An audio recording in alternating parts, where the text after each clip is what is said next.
Hello, word nerds. Welcome to this podcast called The Dictionary, the only podcast where some idiot reads the dictionary. Thank you for joining me.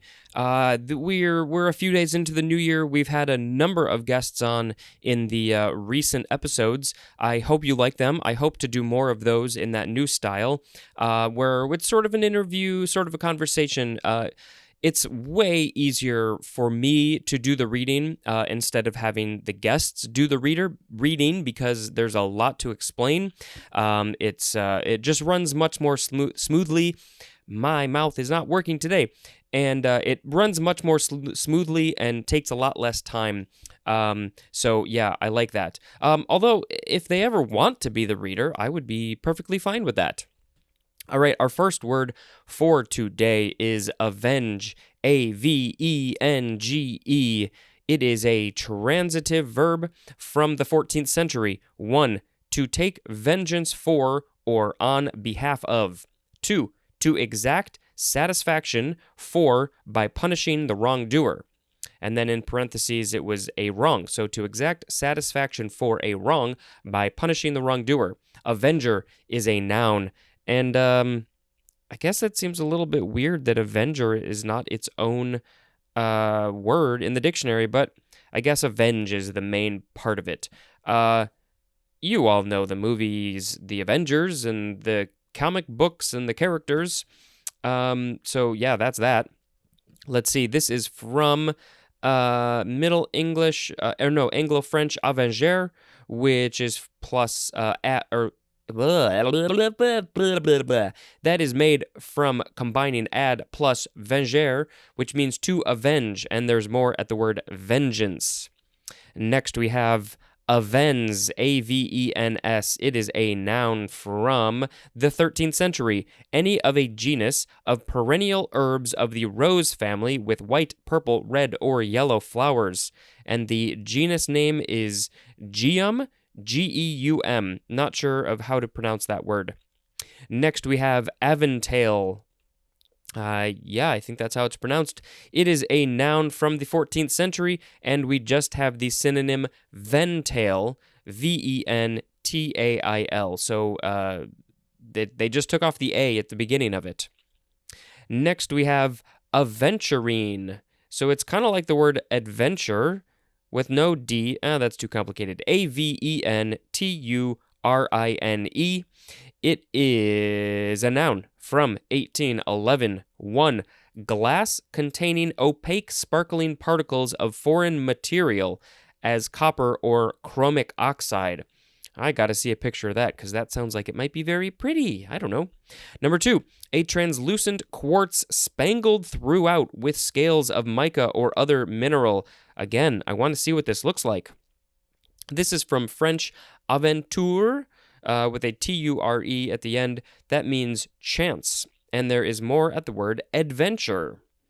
So yeah, aventurine was our word, and it's related to adventure. Next, we have avenue.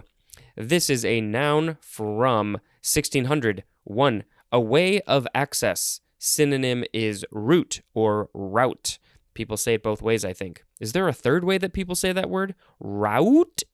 No. Number 2. A channel for pursuing a desired object, as in avenues of communication. 3A is chiefly British. The principal walk or driveway to a house situated off a main road. 3B, a broad passageway bordered by trees. 4, an often broad street or road. Let's see, this is Middle French from the feminine of the word avenue, so A-V-E-N-U, which is from the plural avenir, which means to come to, and that is from the Latin word advenire, and there's more at the word adventure. And it doesn't tell me what advenire means, so thank you for that. I grew up, I think I mentioned in the last episode, I grew up on Elmwood Avenue. That's it. Next we have aver, A-V-E-R. It is a transitive verb from the 15th century. 1a, to verify or prove to be true in pleading a cause. 1b, to allege or assert in pleading. Number 2, to declare positively. This is from, Middle Latin, adverare, which means to confirm as authentic. Isn't it weird they have one word that means to confirm as authentic? That is from ad plus veris, which means true, and there is more at the word very, V-E-R-Y. Now we have actually, this will be our last word of the episode. It is the word average, A-V-E-R-A-G-E. This first one is the first form of 3, and we're going to get through all of them in this episode. This is a noun from 1732, 1a, a single value as a mean, mode, or median that summarizes or represents the general significance of a set of unequal values. If you don't know how to find out the average of a bunch of numbers, you just total them all up, you find the sum of all of them, and then you divide that number by the amount of numbers there are. So if there are 10 numbers, then you would divide that sum by 10, and you would get the average. But, and I don't really remember the details, but mean, mode, and median are also sort of forms of average. I don't remember the specifics of the differences of each of those, so go ask your math teacher about that. But they are similar but different. I think one of them is like the center number or the 2 center numbers of a list. So if there's 9 numbers, the 5th one would be the middle one. It would be maybe it's the mode. I don't remember. And the other ones you just figured out. It's just different versions of average. That doesn't make any sense. 1b, we just have the 1b definition for the word mean, M-E-A-N. 2a, an estimation of or approximation to an arithmetic mean. 2b, a level, as of intelligence, typical of a group, class, or series, as in above the average. I think I'm pretty average all across the board. Nothing above, nothing below. Number 3, a ratio expressing the average performance, especially of an athletic team or an athlete, computed according to the number of opportunities for successful performance. Then we have a phrase, it is on average or on the average, and that means taking the typical example of the group under consideration, as in prices have increased on average by 5%. And here we go with some synonym information for average. So we actually will get some more information on a couple of the words that I was talking about before. Average, mean, median, and norm mean something that represents a middle point.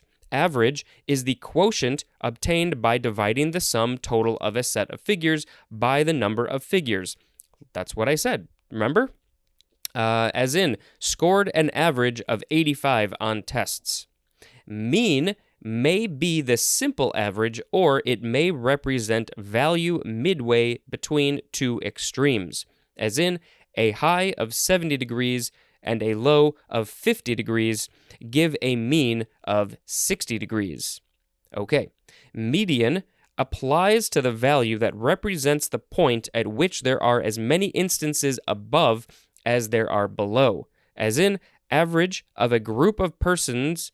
Let me make sure. Okay, average of a group of persons earning $3, $4, $5, $8, and $10 an hour is $6, whereas the median is $5. Because 5 is the center point. Does that make sense? 6 is the average of 3, 4, 5, 8, and 10, and 5 is the median. Norm means the average of performance of a significantly large group, class, or grade, as in scores about the norm for 5th grade arithmetic. And that's it for the first form of average. Now let's talk about the second form of average. It is an adjective from 1771, equaling on arithmetic mean. And I think in this case it's pronounced arithmetic, not arithmetic. Number 2, A, being about midway between extremes, as in a man of average height. To be, not out of the ordinary. Synonym is common, as in the average person. Averagely is an adverb, and averageness is a noun. And here we go with the final form of average. It is a verb from 1769. We are going to start with the intransitive definitions. 1a, to be or come to an average, as in the gain averaged out to 20%. 1b, to have a medial value of, as in a color averaging a pale purple. How can colors be averaged out? I mean, I guess if you mix two colors, what you get would be the average of them. I don't know, that's a little odd. I need more information, please. Number 2, to buy on a falling market or sell on a rising market additional shares or commodities so as to obtain a more favorable average price, usually used with the words down or up. Now we have the transitive definitions. 1, to do, get, or have on the average or as an average sum or quantity, as in averages 12 hours of work a day. Number 2, to find the arithmetic mean of a series of unequal quantities. Okay, so the last part was in parentheses, so the main definition just says to find the arithmetic mean of. And then an example of that is a series of unequal quantities. 3a, to bring toward the average. 3b, to divide among a number proportionately. And again, all those were verbs.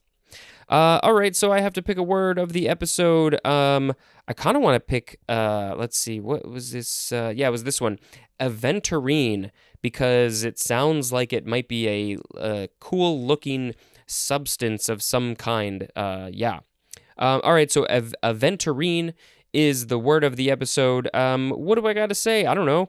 I saw the Star Wars movie, the new number 9. For what it is, I thought it was good. I enjoyed it. Might not be the best, might not be the worst, but it does a good job. Especially, and I try and do this.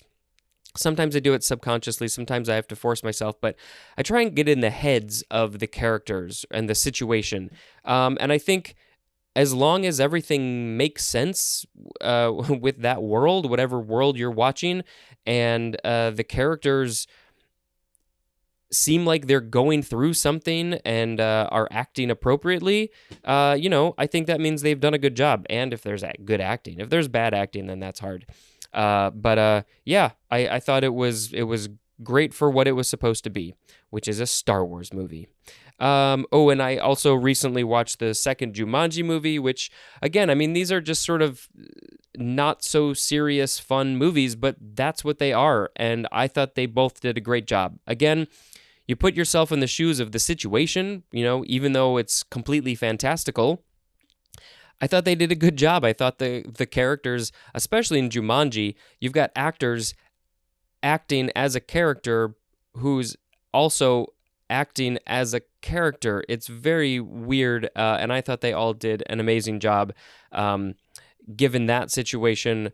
Also, just the characters are in this weird, crazy world, and I think that it just seems so interesting, and I think the actors must have a blast doing that, and I think that would be a lot of fun. I'm going to stop babbling. Thank you very much for listening. Until next time, this is an idiot reading the dictionary. Goodbye. Hello, word nerds. Welcome to the dictionary, the only podcast that consists of an idiot reading the dictionary. I kind of messed up my intro, but it's just the second time I've ever done it, so give me a break. I just recorded the previous episode, so I got nothing new to tell you. So let's get to the words.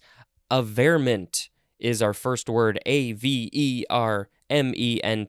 It is a noun from the 15th century. 1, the act of avering, helpful. Number 2, something that is averred, again, helpful. And a synonym is affirmation. Next we have averse. It is an adjective from 1597, having an active feeling of repugnance or distaste, usually used with the word to, T-O, as in averse to strenuous exercise. My brain is but I still do it. So why do I do it? Synonym is the word disinclined. Aversely is an adverb, and averseness is a noun. Next, we have aversion. I hope we're going to learn, if I look back at averment, are we going to learn what is averring or being averred?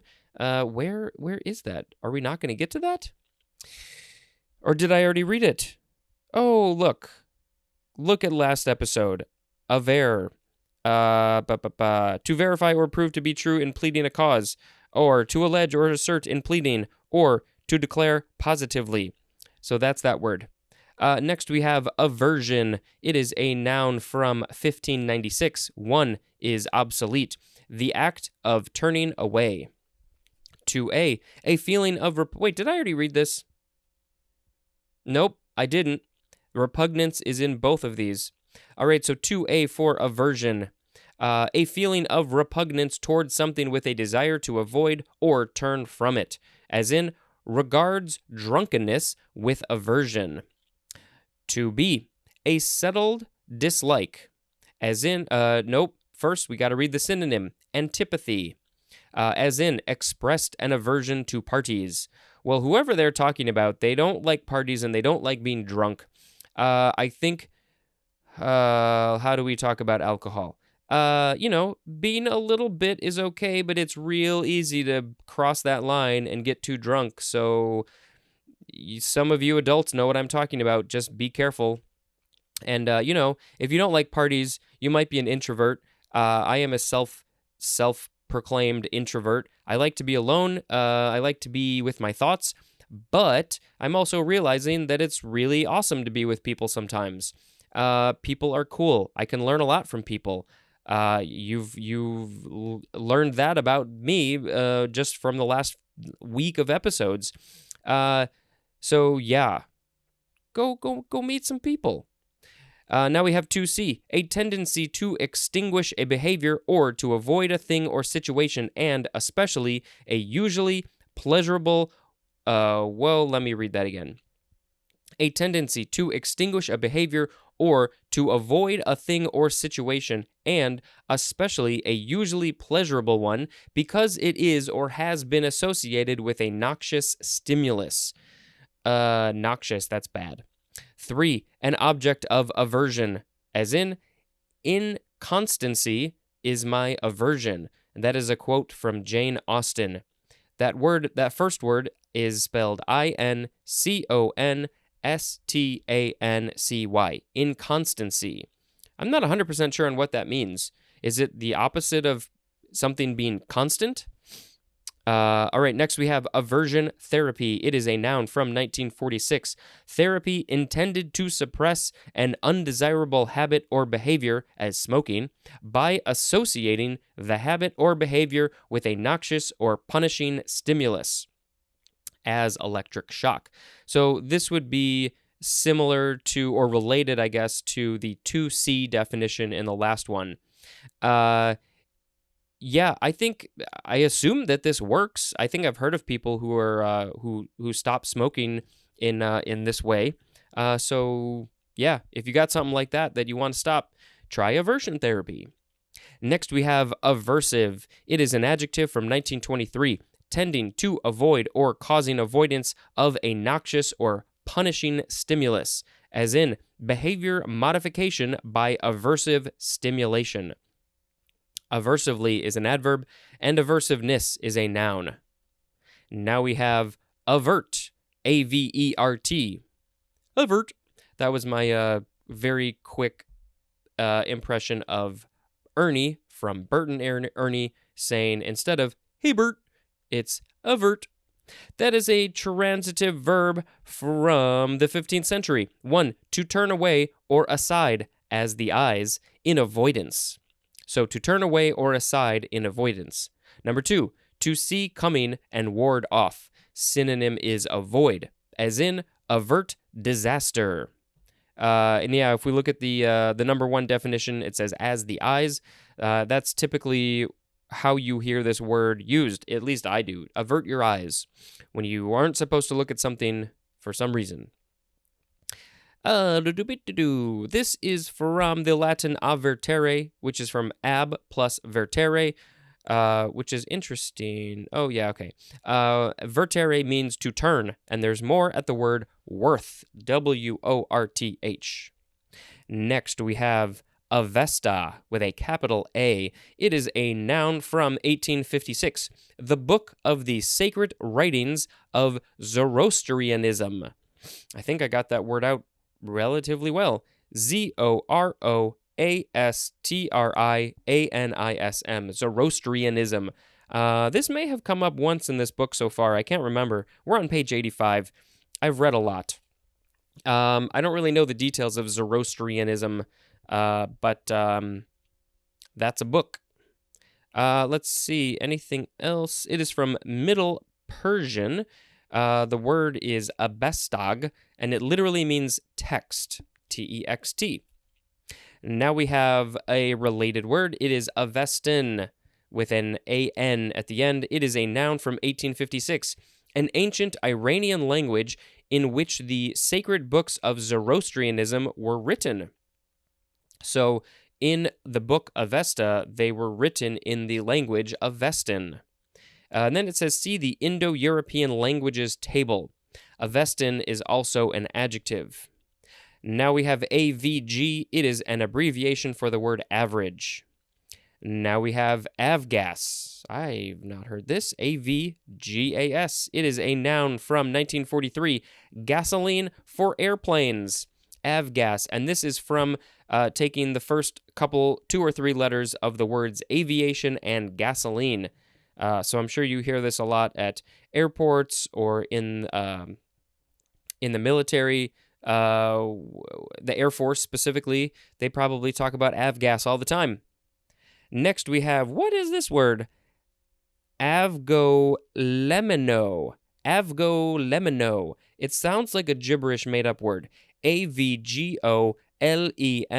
Avgolemino. Let's go, Avgolemino, to the stove. This is a noun from 1961, a soup or sauce made with chicken stock, egg yolks, and lemon juice. Seriously, what is this? I mean, I just read what it is, but what is this? It is from modified Greek, augolemino. It's a Greek word. That is from augo, which means egg, plus lemoni or lemony, which means lemon. But did we get... Oh, yeah, I guess the U in augo changed to a V, so it's avgo. So it's just egg and lemon. It's just basically a soup or sauce made with chicken stock, egg yolks, and lemon juice. It's not in the name, so you probably don't need the chicken stock, so anything with egg yolks and lemon juice would be avgolemino. If we can find a vegan version of the egg yolks, I would like to try it. Next, we have avian. So we are now in the, relatively short section of the AVI prefix words related to birds, which my Aunt Janet mentioned we would be getting to soon, and she was right. Let's see, avian. It is an adjective from 1870 of relating to or derived from birds, as in avian behavior or avian species. I love birds so much. I've always loved birds. I mean, I love other animals too. I love all animals. I've always felt particularly fond to apes and primates and monkeys. But birds, they can fly. I mean, that's just insane to me. I want to fly. In a way, fish and other mammals of the sea, they also sort of can fly, but not in the air. It's in the water. They are the birds of the water. Next, we have avian influenza. This is a noun from 1980. Highly variable influenza A of birds caused by any of the subtypes of the causative orthomyxovirus, of which some strains have been or may be transmitted to other vertebrates, including humans, especially after undergoing mutation, called also avian flu. And it says compared to bird flu. So I don't know if that's just another synonym or a different kind of bird flu. Don't know. Next we have aviary. It is a noun from 1577, a place for keeping birds confined. Well, I guess technically that's true. Yeah, so if somebody has an aviary, or if you go to a zoo of some kind, they have a giant, uh, what would it be? A globe, or a big, what's the word I'm looking for? A big room with glass or a netting of some kind, and there's a lot of birds that live in there. I keep on thinking of the aviary in Jurassic World. They had a big one in that, just a giant area for birds to fly around in, which I don't agree with. I think they should be wild. If you're helping a bird to get better, that's cool. And then you let it back out into the wild. Next, we have aviate.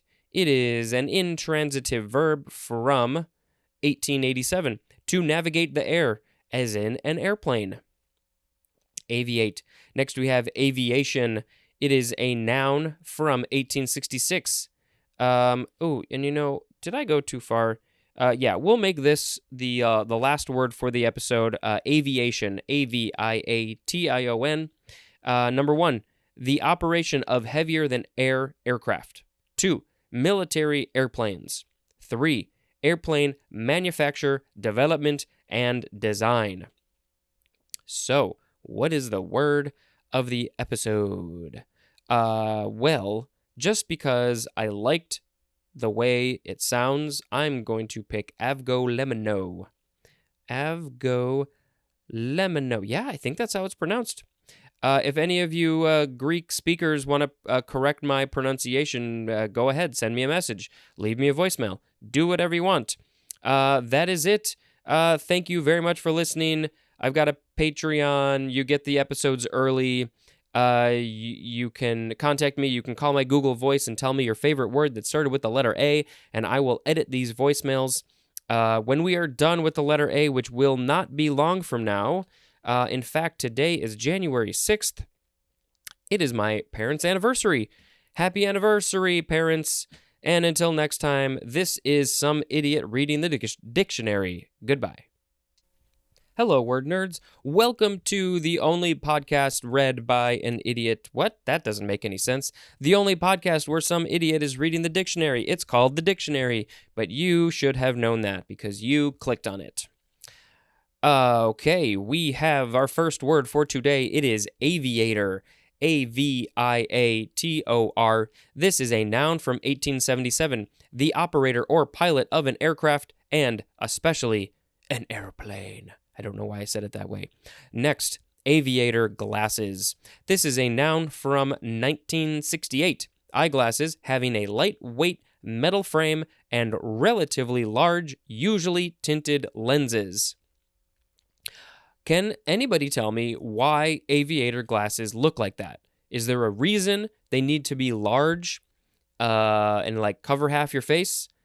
Personally, I don't think I would look good in these glasses. I think they look kind of silly, but some people think that they look cool, and that is perfectly fine. But for me, they're not for me. Next, we have aviatrix. Aviatrix. I am going to guess, that this is an older word from the early 20th century. I'm also going to guess that this is the female version of aviator or something like that. So let's see. It is a noun from 1910. Okay, number 1, I got it. Oh, a woman who is an aviator. Yep, nailed it. Is it necessary for us to put these gender suffixes on words anymore? I mean, if you want to be called an aviatrix, it actually sounds cooler than aviator. Yeah. Next, we have aviculture. Aviculture. AVI, and then the word culture. It is a noun from circa 1879. The raising and care of birds, and especially of wild birds in captivity. Aviculturist is a noun. That's it for that one. We're going to move on to the word avid. AVID. It is an adjective from 1769. 1. Desirous to the point of greed. Urgently eager. And a synonym is greedy. I guess I never really thought about that. Well, I've never really used that form or heard that form of it because we still have a second definition. But before we get to that, very exciting, we have an example. Avid for publicity. Number 2, characterized by enthusiasm and vigorous pursuit, as in avid readers. You are avid listeners to my podcast, if you are a regular listener. And a synonym is the word eager. Avidly is an adverb. Avidness is a noun. So now I'm curious why the first non-linear digital video editing program was called Avid. What was the reason there? I could probably figure it out if I actually thought about it, but I want to know from them. So maybe on there's a Wikipedia page or something that explains it. I should go look it up, but not right now. I'm going to tell you that this is from Latin avidus, which is from the verb avere or avere, which means to desire or crave, and it is akin to the, well, this doesn't help me, to the W word. I'm guessing W is an abbreviation for some language that starts with W, but I don't know what it is. But anyway, the word is Ewyllys. Ewyllys,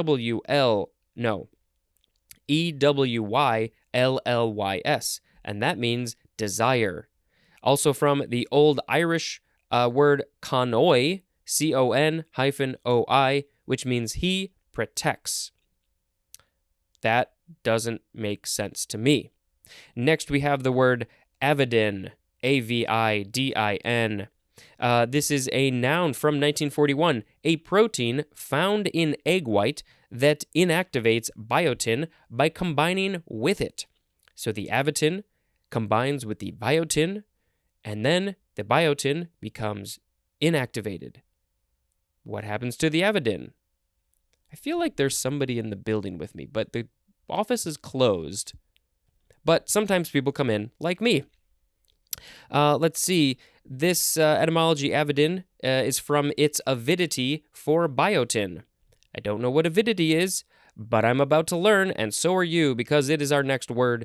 It is a noun from the 15th century. 1, the quality or state of being avid. So I guess I would assume that would be the second definition, so like the word eager or enthusiastic. So the quality or state of being eager or enthusiastic. So the avidin is eager and enthusiastic for biotin, and when it combines with it, it basically kills it. Not killed it, but it makes it inactive. So in its eagerness, it inactivates the thing that it loves. Okay, 1a, keen eagerness. Again, we are talking about the word avidity here. 1b, consuming greed. So is it that the greed consumes you, or you are consuming the greed to get rid of it? Is the greed like the biotin? Number 2, we have the synonym, we have the 2b2 definition for the word affinity, A-F-F-I-N-I-T-Y. Do we want to go back and read that? No? Okay. Let's see. Next we have avifauna. Avifauna. I think the emphasis is on the fa. Avifauna. It's the word fauna with the AVI prefix. Is it related? Is it birds? Oh, it is. This is a noun from 1873. The birds or the kinds of birds of a region, period, or environment. Avifaunal is an adjective. So yeah, when you think about the word fauna, so we say flora and fauna. That is the plants, flora, and the animals, the fauna of an area, of a region, of a period, of an environment. And so the avifauna are the birds or the animals that are birds in an area. Great description, Spencer. Okay. Now, the word fawn, like a baby deer, is that spelled F-A-U-N or F-A-W-N? I think it's W-N, but now I'm questioning myself. and I want to go look it up. Look it up, look it up, look it up, look it up. Almost there. Don't worry. Okay. F-A-U-N, fawn. Okay, there's that one. I can't read this to you. I'm not allowed to because that would be cheating because we have to go through this in order. But yes, it looks like the young deer is F-A-W-N, which is what I thought it was. But they're probably related. In fact, I'm sure of it. Okay, next we have, what is this? A piece of plastic fell off from something. Okay, next we have avionics. It is a noun from 1949. Electronics designed for use in aerospace vehicles. And avionic is an adjective. That is from aviation and electronics. So the first part of aviation and the last part of electronics gives us avionics. My uncle, so Ryan and Andrew, you heard them talk recently. Their dad actually, I don't know if he still works, but I know he worked for an airplane company designing their jet engines. I can't even comprehend 1% of that. Yeah, I think he went to school and became an engineer, and he makes or made plane engines, which I just think is insane. Very cool, but to me, crazy. All right, next we have avirulent, avirulent with a long A, A-V-I-R-U-L-E-N-T. It is an adjective from circa 1900, not virulent, and compared to the word non-pathogenic. Maybe that's the opposite. Next we have avitaminosis, avitaminosis, A-V-I-T-A-M-I-N-O-S-I-S. It is a noun from 1914. Disease as pellagra, resulting from a deficiency of one or more vitamins. So pellagra is just an example of a disease with that situation. Avitaminotic is an adjective. Next we have AV node. So it's capital A hyphen capital V. Next word, node, N-O-D-E. This is a noun from 1949, and we just have the synonym atrioventricular node. So A-V, atrio, A-V is ventricular, and then node. Fun fact, last weekend, although at the time of recording, the last weekend when I was with my dad's side of the family celebrating Christmas and New Year's, and maybe a little bit Hanukkah, we played running charades, and one of the words that I wrote, I was one of the clue writers one round. I wrote in atrioventricular. I have no idea how they did it, but they got it done. All right, next we have avu, or is it avu? Interesting. Or avo, something like that, but it's spelled A-V-O. It is a noun from circa 1909. And it says, see the word pataca, P-A-T-A-C-A, at the money table. So this is Portuguese from the word avo, which is a fractional part, that means fractional part, I guess. And that is from the suffix avo, which means ordinal suffix, or it is an ordinal suffix. This is terribly confusing. As in, it gives me an example. Oitavo, which means the eighth, and that is from the Latin octavus. And there's more at the word octave, because it has A-V-E. Oh, interesting. Okay, so in music, the octave is the note that is one octave above the previous note. That doesn't help. It's basically the same note. So there's C, and then there's another C. So they're the same note. They sound the same, but one is higher and one is lower. And they are typically 8 notes away in our normal piano scale thing. Chromatic scale. Well, no, it's not chromatic. It would be the major scale. It's 8 notes away. And so oitavo is eighth, which is from the Latin octavus. And that suffix is avo or avus or whatever. And yeah, so avo is a fractional part. What other examples can we find? I don't know. But because it's Portuguese, I don't totally trust my pronunciation of both avo and pataca. Anyway, we're going to move on to the word avocado, one of my favorites. It is a noun from 1697. 1. A pulpy, green to purple-skinned, nutty-flavored fruit of any of various tropical American trees of the laurel family. Also, a tree bearing avocados. And the genus name is Persea, especially Persea americana. Number 2, a light yellowish green. So the color, that would be the color avocado. This is it's modified of Spanish aguacate, which is from the Nahuatl word ahuacatl, which means avocado, and it also means testicle. I don't know if you've heard this before, but it sort of resembles a testicle, so that's why they named it that. I've also heard it described as something like alligator skin or alligator testicle or something related to alligators. I can't remember that exactly. There's a picture of an avocado. It's black and white, so you don't get to see the colors. But it shows 2 full avocados on a branch with leaves, and then an avocado cut in half, and you see the pit inside of it. I used to never really care about avocados other than guacamole, but now I try and eat them relatively often. I know that they're pretty good for you. I'm not going to call them a superfood because that's a word that doesn't really mean anything, but we've sort of taken that on in this culture these days. But, in general, they are very good for you. And they don't really taste like a whole lot. They're not like super flavorful or anything, but I try and eat them with other things or put some seasonings in there or whatever. All right. Oh, and you can make a super easy guacamole where you literally just mash up half of an avocado or a whole avocado and just put some like salt or garlic powder in there. And that's all you need, really. You don't need to add all the other stuff. If you have limited assets or limited time, just do that.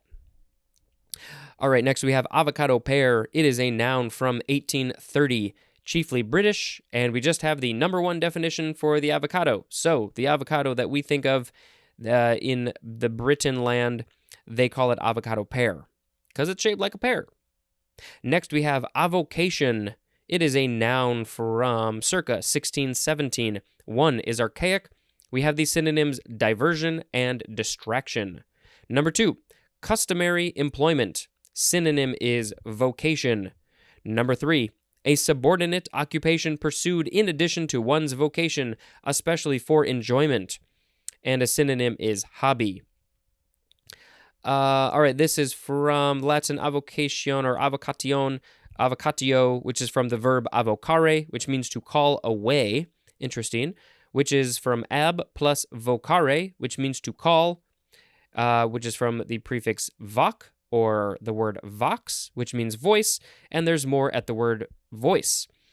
So interesting. It's talking about your voice, your calling, something that you do. What do you do? What do you like to do? I guess I do this as my hobby. It's not the way I make money. So that's that. Last word for this episode is avocational or avocational. Avocational. It is an adjective from 1921. 1 of or relating to an avocation. Yeah, usually we just say the word vocation. As in an avocational interest in sports. Let me just double check I'm understanding this correctly. Diversion, distraction, customary employment, a subordinate occupation, pursuit. Yeah, vocation is a synonym, so that makes sense. Okay, number 2, I have to do a page flip. Being such by avocation, as in an avocational musician. Yep, avocational is our word. Avocationally is an adverb. Let's see. There's no etymology, so I have to pick a word of the episode. There was a bunch of good ones in here, but I'm going to pick avocado just because I really like avocados and I try and eat them fairly often. And they're good for you. So that is it. Thank you for listening. I have gotten a little bit delirious, I think. It's been a while since I've actually recorded some episodes by myself. So maybe I'll record one more and see what nonsense comes out. But until next time, this is an idiot reading the dictionary. Goodbye. Hello, word nerds. Welcome to The Dictionary, the only podcast where some idiot reads the dictionary. Ooh, I think I got it right that time. Yeah, I'm still recording. Let's see what happens. Oh, I should probably figure out where I'm going to end this episode, and it will be about right there. All right. First word is avocet. Avocet. It is a noun from 1766, any of a genus of rather large, long-legged shorebirds with webbed feet and slender upward curving bill. Let's find a picture. The scientific genus name is Recurvirostra. All right, next we have Avogadro's number. I remember this from chemistry class in high school. Sort of remember. Capital A, Vogadro. That is a person's name, and then there's an apostrophe S at the end of that word, and then the word number. I know a lot of people make jokes. Not a joke. People make jokes. They change his name with avocado, so it would be avocado's number. This is a noun from 1924. The number 6.022 times 10 to the 23rd, indicating the number of atoms or molecules in a mole of any substance. Mole is spelled like the animal, M-O-L-E, called also Avogadro number. I don't remember what a mole is, but it contains 6.022 times 10 to the 23rd atoms or molecules. This is from Count Amadeo Avogadro, in case you're curious and want to go look up more about this dude. Next is the word avoid. It is a transitive verb from the 14th century. 1. To make legally void. Synonym is annul, A-N-N-U-L, as in avoid a plea. Not a flea, although you do want to avoid fleas. This is a plea, P-L-E-A. Number 2 is obsolete. We have the synonyms void and expel. 3A, to keep away from. Synonym is shun, as in have been avoiding me. That is not a full sentence. 3B, to prevent the occurrence or effectiveness of, as in avoid further delays. 3C, to refrain from, as in avoid overeating. I really try to avoid overeating. I think overall I do a pretty good job, but I still sometimes overeat. Like last weekend, I had a lot of cookies, and I had some pizza. Number 4 is archaic. To depart or withdraw from. Synonym is leave. And then finally, we have the synonym escape. Avoidable is an adjective, avoidably is an adverb, and avoider is a noun. Let's see. This is from Latin, lots of things, but I'm going to skip most of it. Videre, is that Latin or French? Vider, V-U-I-D-E-R, that means to empty, like you are emptying something. And there's more at the word void. Next we have avoidance. This is a noun from the 19th century. No, the 14th century. I don't know my numbers. 1 is obsolete. 1A. So 1A and B are both obsolete. 1A, an action of emptying, vacating, or clearing away. 1B, we have the synonym outlet. Number 2, we have the number 1 definition for the word annulment. Number 3, an act or practice of avoiding or withdrawing from something. Next we have, I think I might have read this before. Did we have an abbreviation or something? It is the word avoirdupois or averdupoi. Averdupoi, yes. Or you could emphasize the A. It is the first form of two. It is spelled Avoirdupois, and it looks like it is all one word. Averdupoi. I just kind of like saying it. It is a noun from the 15th century. 1, we have the synonym avoirdupois weight, weight, which we will get to shortly. Let's see. Number 2, we have the synonyms weight and heaviness, especially personal weight. Maybe the etymology will give us a little bit more information. It is from Middle English, avoirdupois, so separated into 3 words, and that means goods sold by weight. Okay, that helps. And that is from Anglo-French, literally means goods of weight. Which word is weight? Is it avoir or avoir, or is it poids? Avoirdupois. Something of something. I think it's... I think weight would be poids, P-O-I-S. I don't know. I don't know French. All right, we're going to move on to the second form of avoirdupois. It is an adjective from 1755 expressed in avoirdupois weight, as in 1 ounce avoirdupois. Does this get used in American English at all? I mean, it must. It's in the book, but I've never heard of it. Next, we have avoirdupois weight, as mentioned. It is a noun from 1619. The series of units of weight based on the pound of 16 ounces and the ounce of 16 drams, D-R-A-M-S. And then it tells me to see the weight table, which I'm really curious about, but I have to wait. Get it? I didn't even do that on purpose.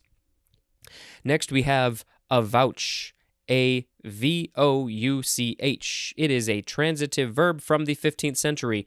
1. To declare as a matter of fact or as a thing that can be proved.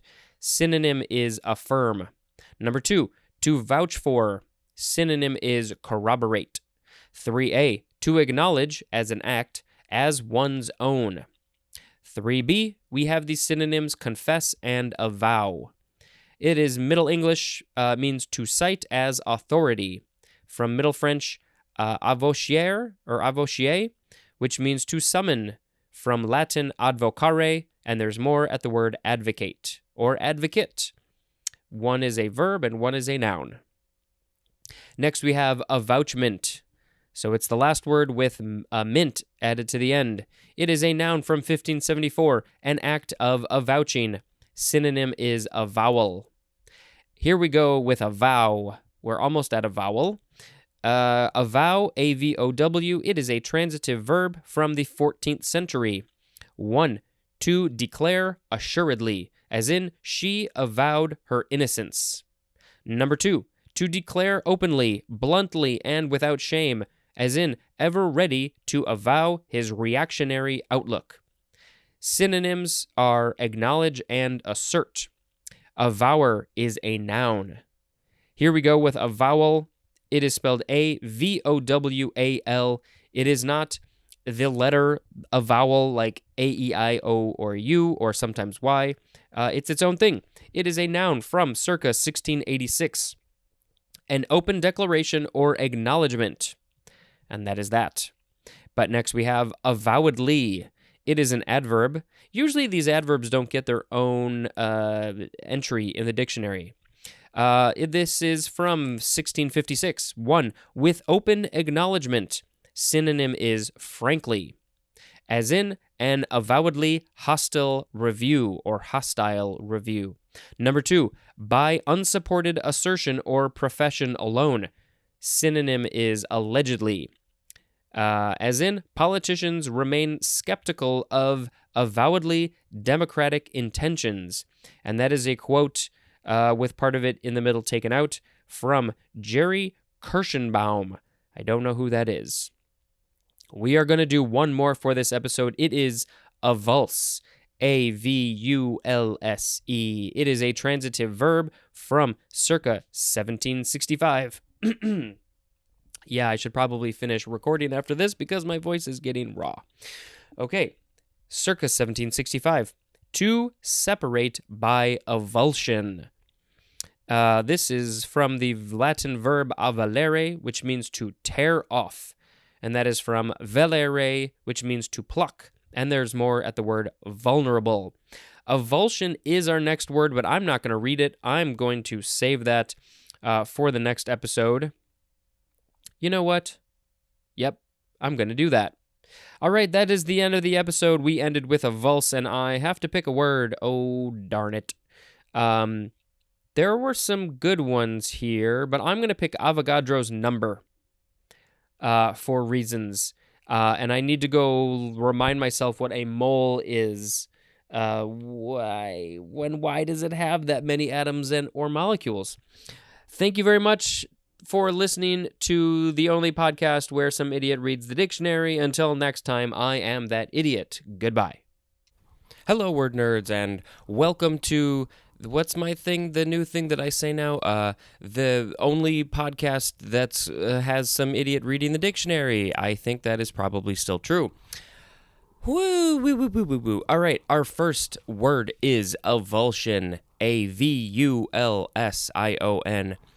And, I'm really frustrated at these cables that I have. I don't know if it's the microphone, but there's little sounds that come through the cables, or if I move my fingers on the microphone, why do these sounds come through? I don't know if other people have this problem. If you know about podcasting and microphones, tell me how to fix this. Ugh. All right, stop making sounds, cable.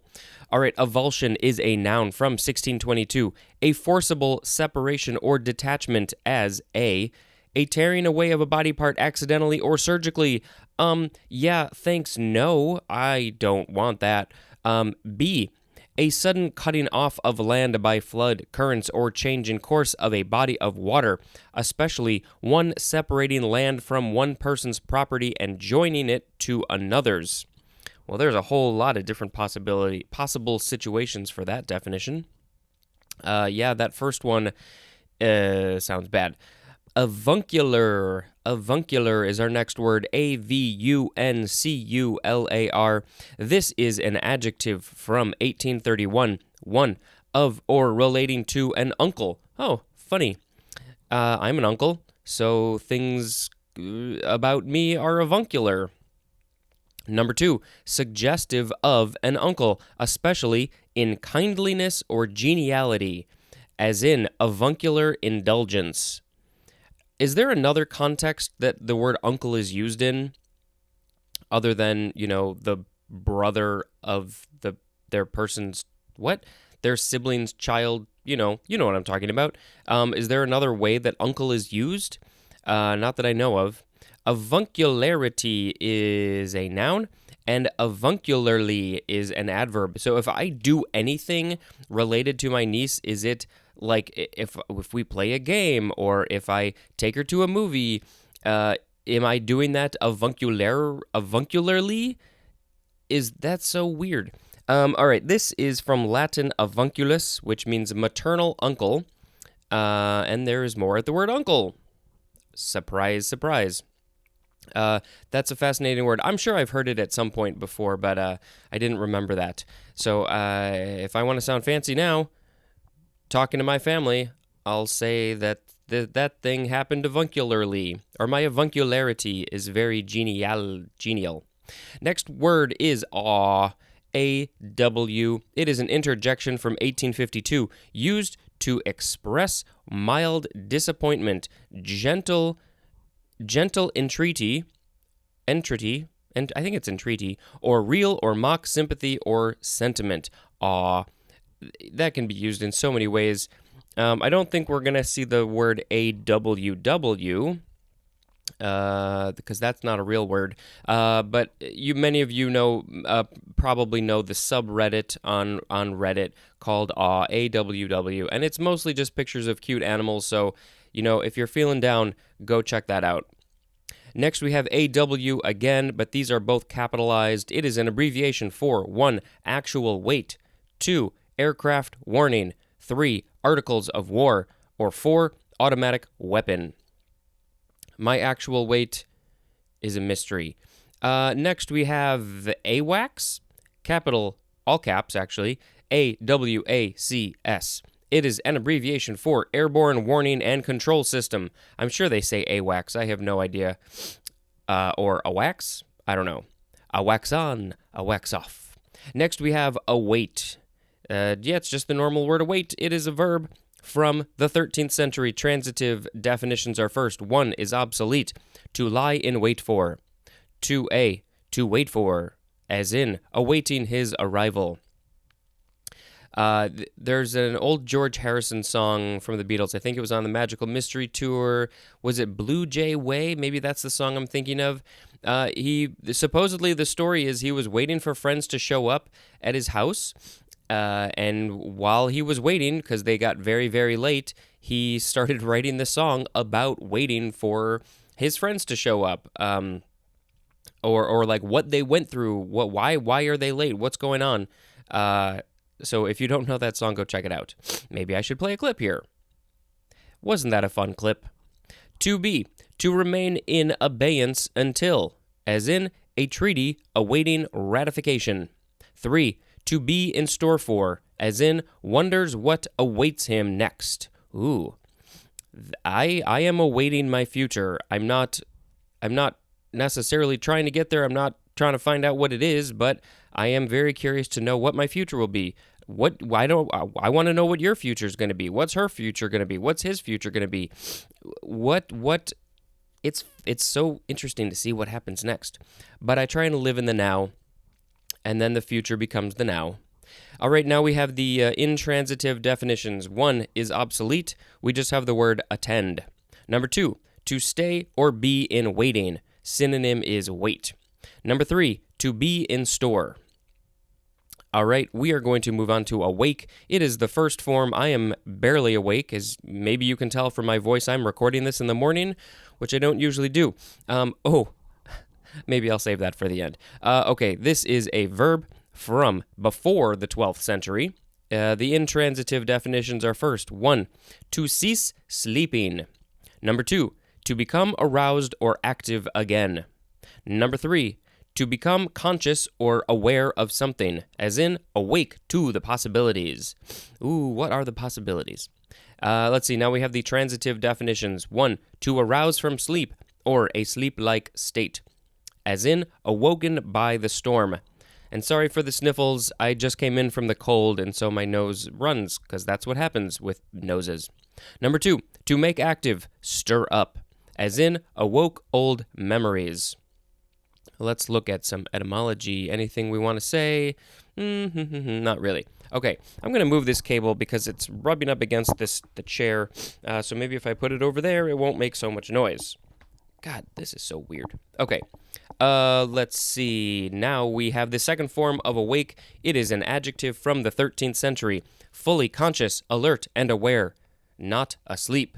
Synonym says see the word aware, which we will get to at the end of this episode.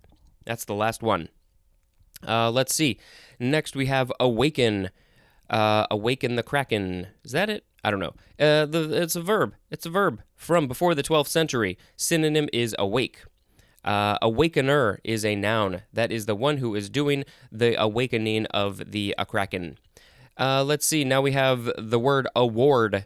It is the first form of 2. Last night we watched the Golden Globe Awards because they were there, and it was a raucous time. That doesn't make any sense. This is a transitive verb from the 14th century. 1, to give by judicial decree or after careful consideration. 2, to confer or bestow as being deserved or merited or needed. As in, award scholarships to disadvantaged students. We have a synonym. It is the word grant. Awardable is an adjective, awardee is a noun, and awarder is a noun. Awardee is the one who gets the award, and the awarder is the one who gives the award to the awardee. Now we have the second form of the word award. It is a noun from the 14th century. Oh, and you know what? Is there some... Let's talk about some etymology real quick. It is from Middle English. It means to decide. Interesting. From Anglo-French, awarder or agarder, which means to look at, examine, resolve. And that is from warder or garder, which means to look after or guard. And there's more at the word guard. So here we go with the second form of award. It is a noun from the 14th century. 1a, a judgment or final decision, especially the decision of arbitrators in a case submitted to them. 1b, the document containing the decision of arbitrators. 2, something that is conferred or bestowed especially on the basis or merit or need.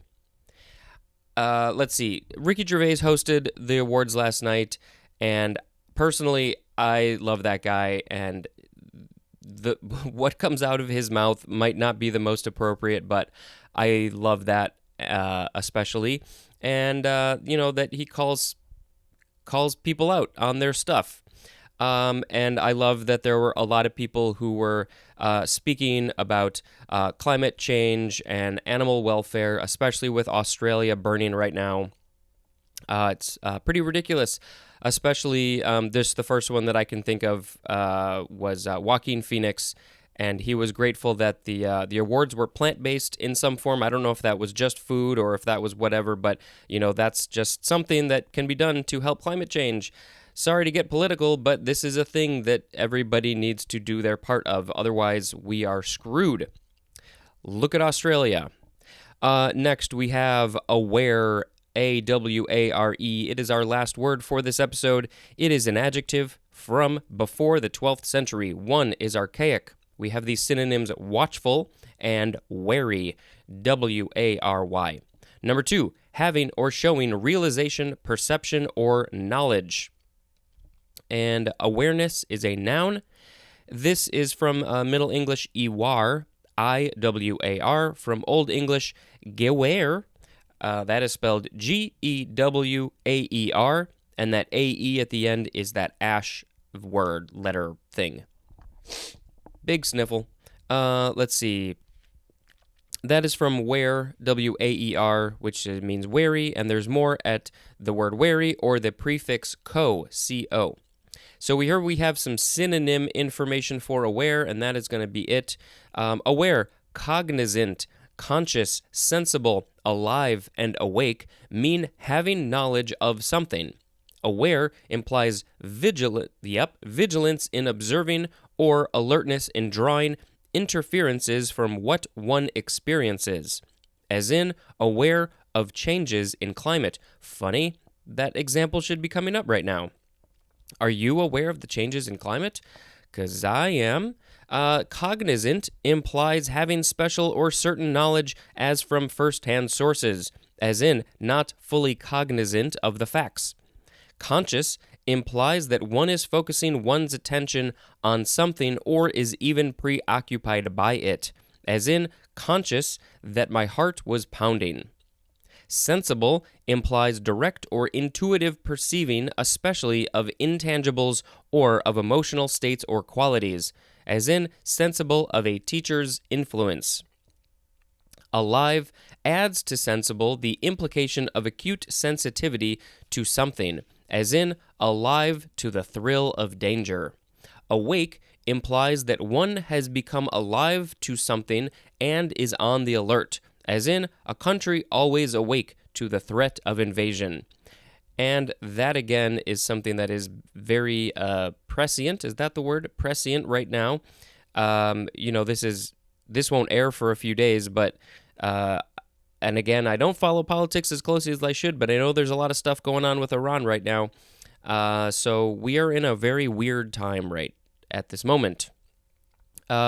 So we have to pick a word of the episode, and by we, I mean me and all the other people in my brain. I'm going to pick avuncular as the word of the episode because it's all about being an uncle, which I am an uncle. And what else? Oh, I was going to say, maybe I'll take a picture of this. This is the first episode that I've recorded since cutting my hair. You may have seen a couple pictures on the Instagram account, or you may have not, or on Twitter or Facebook. And for the last year and a half, a little over a year and a half actually, I've been growing my hair out from a buzz cut, which is the hairstyle I had for just over 20 years. And I grew it out, and it was something. Second time I grew it out, and it was very curly, and it got hard to deal with and looked stupid and irritating. And so I cut it a few days ago, and it's weird to have short hair again. It's not a buzz cut. There's some extra hair on top, but I think I'll keep this for a while because I look nicer. That's the short story. Okay, thank you very much for listening, and until next time, this is some dummy reading the entire dictionary. Goodbye. Hello, word nerds. Welcome to my podcast called The Dictionary, the only podcast that is some idiot reading the dictionary. You're giving yourself too much credit there, Spencer. Thank you. You are absolutely correct. That voice is David. You have heard him on, 2 episodes, I think? I think so, yeah. Two episodes a while back. I finally got him back in the studio to record some more. But After this is perilous begging. Yes, he was. Both of us, I think, at different times were like, hey, can I be on the podcast? Or, hey, can you record? And the timing never worked out. So we finally made it work. This is the first one that he's going to be on with the new format with guests. You longtime listeners already know what that new format is. So let us get into it. Happy to be back, Spencer. Happy to have you. You will make this much more interesting than just be me by myself. All right. Our first word is awash. AWASH. Every once in a while, I might ask you if you have a connection to this word, or I didn't tell you this before. If you have something to say, go ahead and interrupt me. I might be awash in joy for the day, right? That would be a proper You way to act look at like it. you're always awash with joy. This is an adjective from 1831. 1A, alternately covered and exposed by waves or tide. 1B, washing about, and a synonym for that one is afloat. We all float down here. 1C, covered with water. Synonym is flooded. 2, filled, covered, or completely overrun as if by a flood. I sense a theme. We have an example. A movie awash in sentimentality. So it's really completely overrun. It's really the quick way to look at this one. Yeah, basically. With slight variations in each one. All right, next we have the word away. It is, what am I trying to say? It's the first form of 2. This one is an adverb from before the 12th century. 1, on the way. Synonym is along, as in get away early. Get away early. That's a weird example. I don't know. That is something more like Spencer's intellect went away when he decided to do this podcast. Or it found its way. Oh, very good. Touche. And you can put that mic just a little bit closer if you want. There it is. How's that? All right. We're going Barry White level now, right? Much better, and I'm going to lower this a tad. See, David has a wonderful voice. Let's see. Number 2 right back at you, for not as good. Number 2, from this or that place.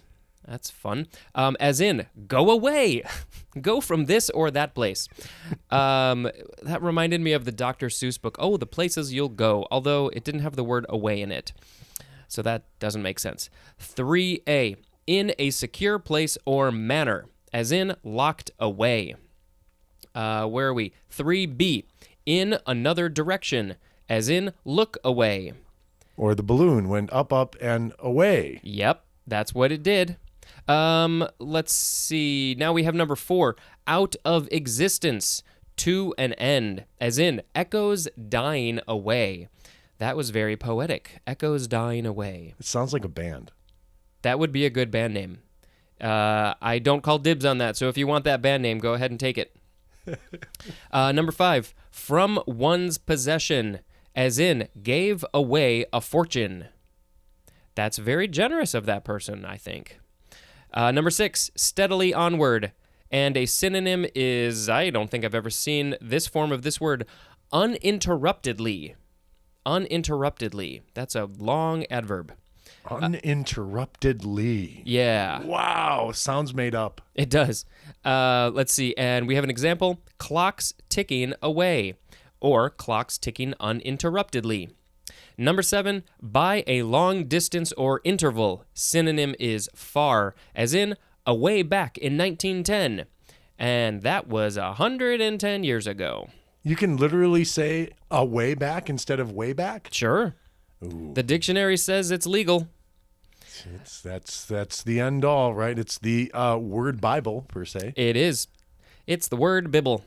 All right, now we have the second form of away. It is an adjective from the 14th century. 1, absent from a place. synonym is gone, as in away for the weekend. Spencer, do you ever kind of reflect on some of these words perhaps being spoken for the first time when a sound was first made? Have you come across any A's so far in your podcast where a word really evokes a sound or a noise people make that kind of is the origin story to that word? Or do we get that specific in this? Well, it gives the year, which is the first known usage in English, and it will also give the etymology, which I'll often read, which will give you the other languages that the word came from, Right. which could often is Latin or Greek, Right. Middle English, French. I've seen Portuguese and different things like that. Right. Other than that, I mean, that's like the earliest sound that it gives. And if it doesn't tell me, I don't know. And it's interesting because the only word that I come up with that you've probably already covered is A-H. Like, that's a word. Of course, the origin might have come from someone going, ah! Yeah. And actually just blurting out a sound, and then, it just kind of sticks. Yeah, I mean, that gets into the whole creation of language in general. I mean, that's, we're not delving, maybe that'll be my next podcast. We'll talk about language. Yeah, you're going to have to pay me for the creative idea on that one, though. If it makes money. That's right, and we have it recorded right here, so yeah. I've got the proof, Spencer. I can delete the file. You can't. This is true. I have But all the you wouldn't, control. would you? No, I wouldn't. I would give you 1/10 of 1%. Thank you, sir. All right, number 2 for away, which is an adjective, distant in space or time, as in a lake 10 miles away. Also as in the season is 2 months away. The season is, I guess, people say that. Okay, the holiday season is 2 months away. What season are we talking about? Yeah. Number 3, played on an opponent's grounds, as in home and away games. Did you play sports? I did play sports. I played football, and I actually was pretty good at football. I mean, I actually started all 4 years. I was on the line. That is the offensive line and left guard. I could spring. A lot of people are like, oh, well, aren't you a receiver or a tight end? But just based on my height and the fact that in CMSA, which is Chicago Metropolitan Sports Association, I did play organized flag football, which is a little more intense than just flag football. But I played that about 10 years ago, and we won a championship here in Chicago. It's LGBT LGBT community sports. So it's really that. Kayaking I did a bit. I think I played maybe 3 years in Little League, but quit when I hit a home run and forgot to touch first when I rounded the bases. So stupid. And Rookie so I was mistake. called out. Well, I mean, why wouldn't they let a kid just do that? Right. Please. Yeah, I remember the ump was in my church. He didn't like me. He was 3 or 4 years older. I just could tell he didn't like me, basically. They had a kid ump, not an adult ump? Yeah, he must have been older. I'm reflecting that it was around 4th or 5th grade, and I think he had just started high school. So that obviously has burned into my memory bank. It was traumatic for you, It for was little traumatic. David. Yes, it was. I played CYO, Catholic Youth Organization basketball, and I was the only Protestant on our team. I don't think I shot. They allowed Protestants in there? They did. They did. There weren't enough Catholics at the time to go for CYO. If you were a good Catholic basketball player, you played for the school. If you were a bad basketball player or non-Catholic that wanted to play and also bad or not so good, you'd play like I did. And so when you played kayaking, did you ever have any away games? It's just the worst, Spencer. Let's go on. That was because very I can't incorrect. Come back from that. All right. And then the last definition for away, which again is an adjective, is about baseball. It just has the synonym out, as in 2 away in the 9th. So if you've ever heard them say that, that's what they're talking about. I love it. Awayness is a noun.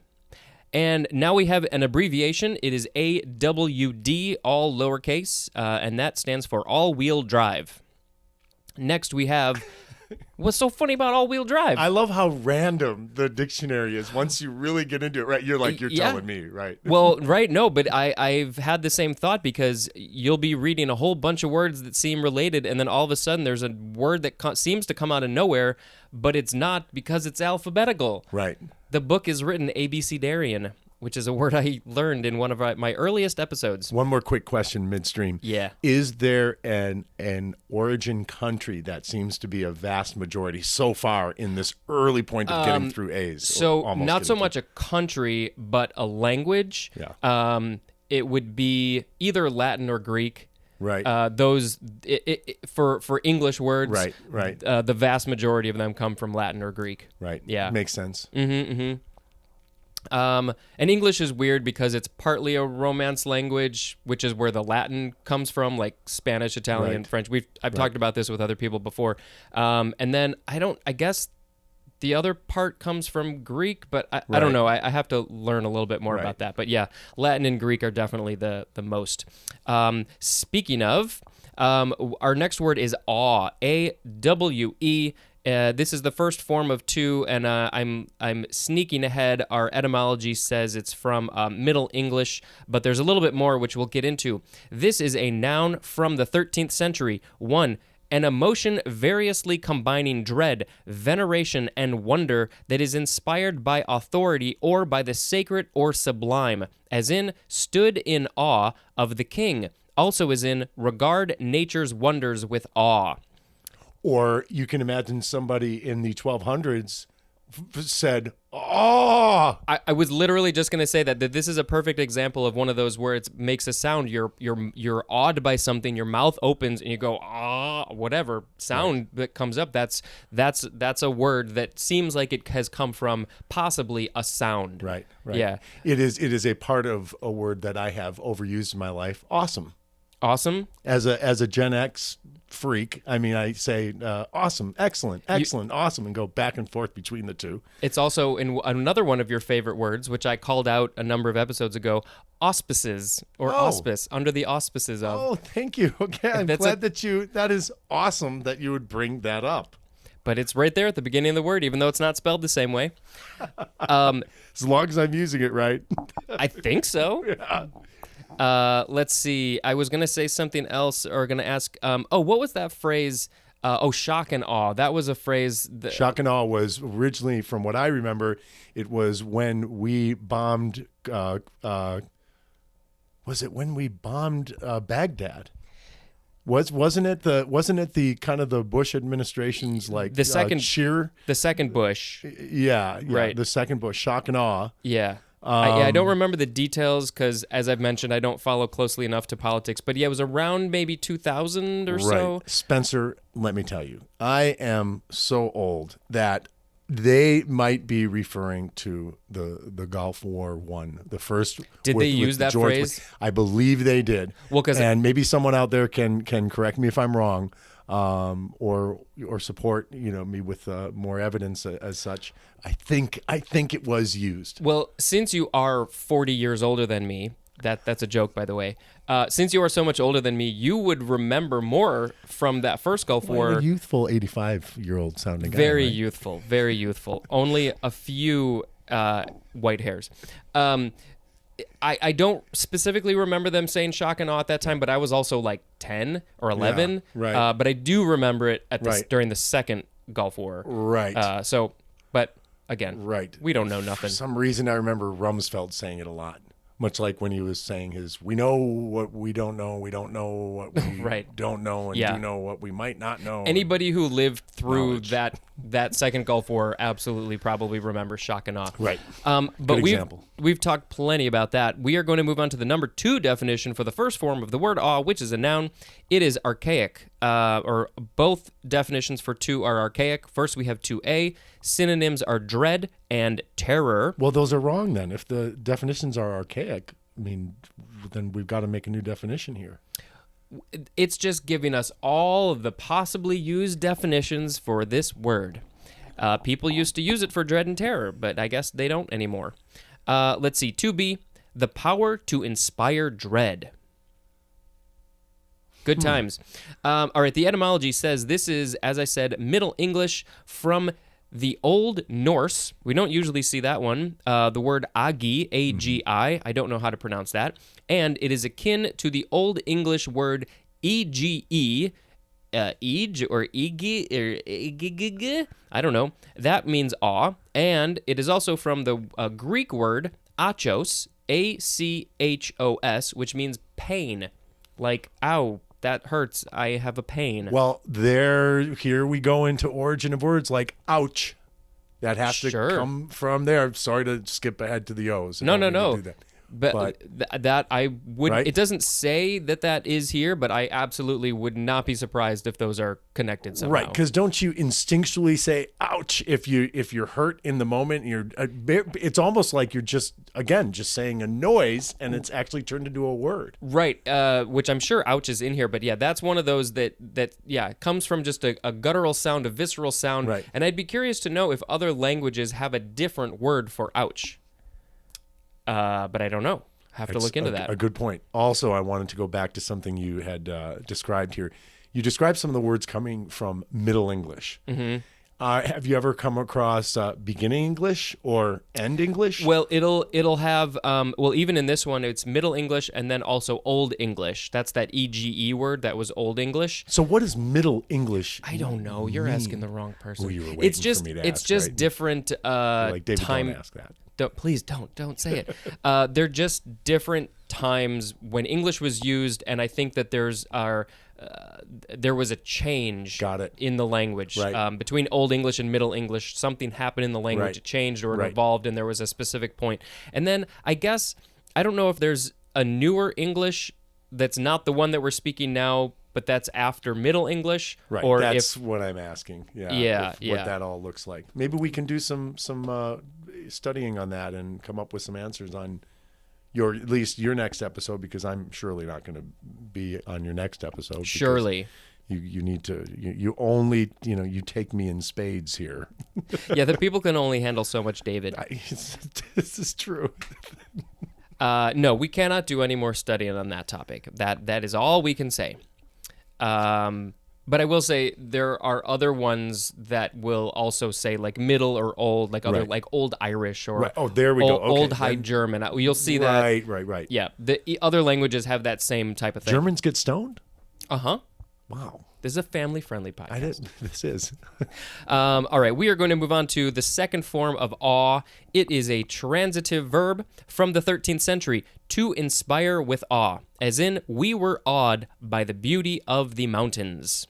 I have absolutely been awed by the beauty of mountains and landscapes like Iceland and New Zealand, and it's just insanely beautiful. It's really hard when you're driving because you want to just stare at the landscape. Well, and here's the other part of that. I mean, really, think about this, Spencer. If you end up looking out your window and saying to your wife, I am awed by that, she'll probably look at you like, oh, you're using that word on purpose, because nobody ever uses that now. Yeah, that she would be weirded out if I used the word awe. Have you been using words since that I've learned? Yeah, and surprising people, and do they give you kind of quirky looks or? Not so. I won't really use them out of context, or basically, I'll preface it by saying, here's a word I learned while reading the dictionary, or I'll say the word and then I'll say, that's a word I recently learned in the dictionary. Nice. Okay. Next we have. Do you consider that cheating, Spencer? Cheating? Well, yeah. Not everybody has a dictionary that they go to. For Everybody has access to a dictionary. There's a big difference between access and use. Well, you have full-on use here. Yeah. Well, if they choose not to look at their dictionary, which is available everywhere, then that's their fault. I'd be in awe of their decision not to. Me too. All right. But I think that they, instead of looking it up themselves, they should just listen to this podcast. Oh, there you go. Good. That's good self-promotion. Yeah. All right. Next we have a weary. It's the word weary with an A at the beginning. It is an adjective from 1537. It is archaic, and it means being weary. It sure is archaic. I've never heard it. A weary? A weary. What? It's like a flame. Next, we have a weather. So again, it's the word weather, but with an A at the beginning. It is an adverb from 1599, on or toward the weather or windward side. And then it says compared to the word alley or ailey, A-L-E-E. Are you familiar with that word? Not at all. Yeah, I must have read it a long time ago, but I don't remember what it means. Next, we have a wed, A-W-E-D. It is an adjective from 1592, and it means showing awe, as in a wed respect. Why did they not put archaic or obsolete on this one? Because do people still use this word? Yeah. Well, that brings up another question, Spencer. But percentage-wise, how many of these words do you think that you've covered since you started are actually used? I mean, do you have a running total in your head that's kind of an average percentage? I should. You know what? Maybe when I get to the B's, I'll start that. I would say, in terms of my familiarity with the words, and maybe even probably less than 50%. Right. I'm familiar with. Right. But now the analytical side of me wants to now do that. So thank you for that suggestion. I'm glad for you to back pocket that. Whether or not I do it is another question. All right, Isn't that next the truth for all of us, Spencer? What's that? Isn't that the truth for all of us? Yeah. All right, next we have away. So aweigh. It is an adjective from 1670, raised just clear of the bottom, and it is used of an anchor. Anchor away. And I feel they've been spelling that wrong on every playbill and every other thing that describes anchor away. How are they spelling it? AWAY. Yeah, I've never seen anchors away written anchors away, AWEIGH. Well, maybe if it's like for that, because is there a show called Anchors Away or a song or something like that? I just have seen that over, and I'm so old. I've seen that everywhere and anywhere. Maybe that was a purposeful misspelling. I don't know. There's no way you can't tell me you've seen away spelled like Sure. way. Yeah. You've seen AWEIGH in general in I think public? so. Yeah. Oh, I must be living in a cave. Well, you Or can downtown add, Chicago. You can add this one to the list of words that you are not familiar with. It's a long list. Yeah. Tell me about it. All right, next we have awless. So it's one word, AWELESS. And it could also be spelled without the E, so AWLESS. This is an adjective from the 14th century. I think we can guess what this probably means. Number 1, feeling no awe. Number 2 is obsolete, inspiring no awe. See, the problem here, though, is the word awful is bad. So you'd automatically assume all less should mean joyful, great, wonderful, right? You know, that is a very good point. The awful is actually the first word of our next episode, but there is no E. It's not AWEFUL, it's just AWFUL. So I wonder if there's something going on there. Right, because I was going to say you want to maybe leave sort of a dangling carrot for your listeners to think about the word awful. And how that... Well, no, you're right, because usually if the full suffix is there, it's like, oh, you'd think it's full, like a non-English speaker would say, oh, awful means it's full of awe, which is a positive, usually positive thing. Right. But that is absolutely not what that word means. Yeah. Screw the suffix stuff, Yeah. right? I know this is family friendly, so I won't no more words like hi and such. Right. Screw them. But so yes, all less, but good point. All less means no awe. And here's your favorite word, awesome. It is an adjective from 1598. One, expressive of awe, as in awesome tribute. 2A, inspiring awe, as in an awesome task. 2B, we just have these synonyms terrific and extraordinary, or as some people like to say, extraordinary. I'd like to go back to 1598 and say, totally awesome, dude, and see the looks I'd get. Oh, nobody would understand what you're saying. We have an example for this 2B one. It says had... What's that? Par for the course. Par for the course, yes. Had an awesome time. Awesomely is an adverb, and awesomeness is a noun. And this word has definitely, the definition has definitely changed over the years, I'd say in the last 50 years or less. Right. You'd look at your parents or your grandparents, and they would use the word awesome, but definitely different than what us younger kids. Yeah, I saw my parents start using that word in the 80s just to sort of connect with us because they were hearing it everywhere and anywhere. I know when it became more of a slang word. Yeah, that's awesome. awesome. It was very, I think awesome in my experience was sort of related to like tubular and like Valley Girl talk in the early 80s. Exactly. Me too. That's when it just became the word awesome, the use of it became unhinged in like 83 and onward. And then it just I think it's still overused. I overuse it. I think I overhear it too. That's true. That's true. But yeah, when the older generations, when they would use it, it was literally something that inspires awe. Right. You know, that's how they said it. Right. So any of you young kids out there, you learned something. All right. Are you ready for our last word for this episode? Our very long episode. It is awestruck. AWESTRUCK. Also awe-stricken. I've never heard that before. It is an adjective from 1634, and it means filled with awe.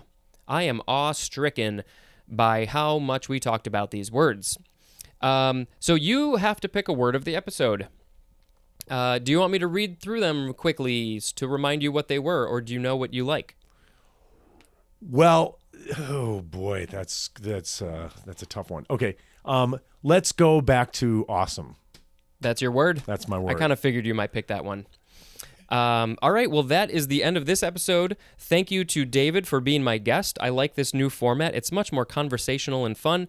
And David, do you have any connection to January 10th, which is the day that this is airing? No connection other than I hope I'm alive. In 3 days? 3 days? Yeah, I think the chances are pretty good. Chances are pretty good. Pretty you good. Know, where's the wood in here? Can't knock on your head, Spencer. So I'll just. I'll knock on it for you. This has been very fun, and for you to kind of corral me and keep me at minimal commentary level is really masterful. There's no corralling you, and how much you want to talk.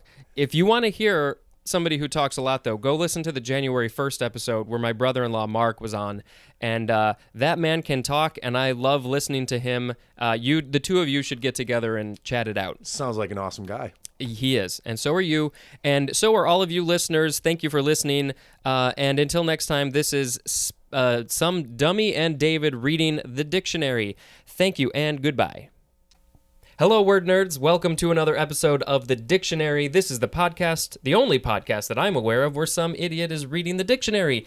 I have another guest with me. For some reason, the last 3 weeks has been full of guests, which I think is awesome. Guests are great, man. Guests are awesome. To use a word from our last episode, awesome. That's David's. Are you still in A's? Yo, yeah. We're going to be in the A's for another, not very long, actually. 10 episodes, maybe less. Something like that. We're getting there. Chugging through. We're getting there. So that voice you hear is my friend Josh. He's a coworker and he's a friend and he's an awesome dude and a talented dude. And I don't know. Do you wanna tell the people 2 sentences about who you are and what you do, or not? Sure. I'm a cinematographer here in Evanston, north of Chicago. I've got 2 wonderful kids and a couple partners, and it's a whole big happy family. They have the cutest family I have ever seen. Are you okay with me putting up one of your Instagram handles so people can go look at your cute pictures? Okay. Well, that would be in the episode details. So let's talk about some words. As you all know, these words are totally random, so Josh may have some connection to them, and he may not have a connection to them. So we're just going to find out. Here we go. Here we go. Our first word, and this was actually a word that we talked about near the end of the last episode. It is the word awful, AWFUL. And as David and I said, you'd think that it would be full of awe.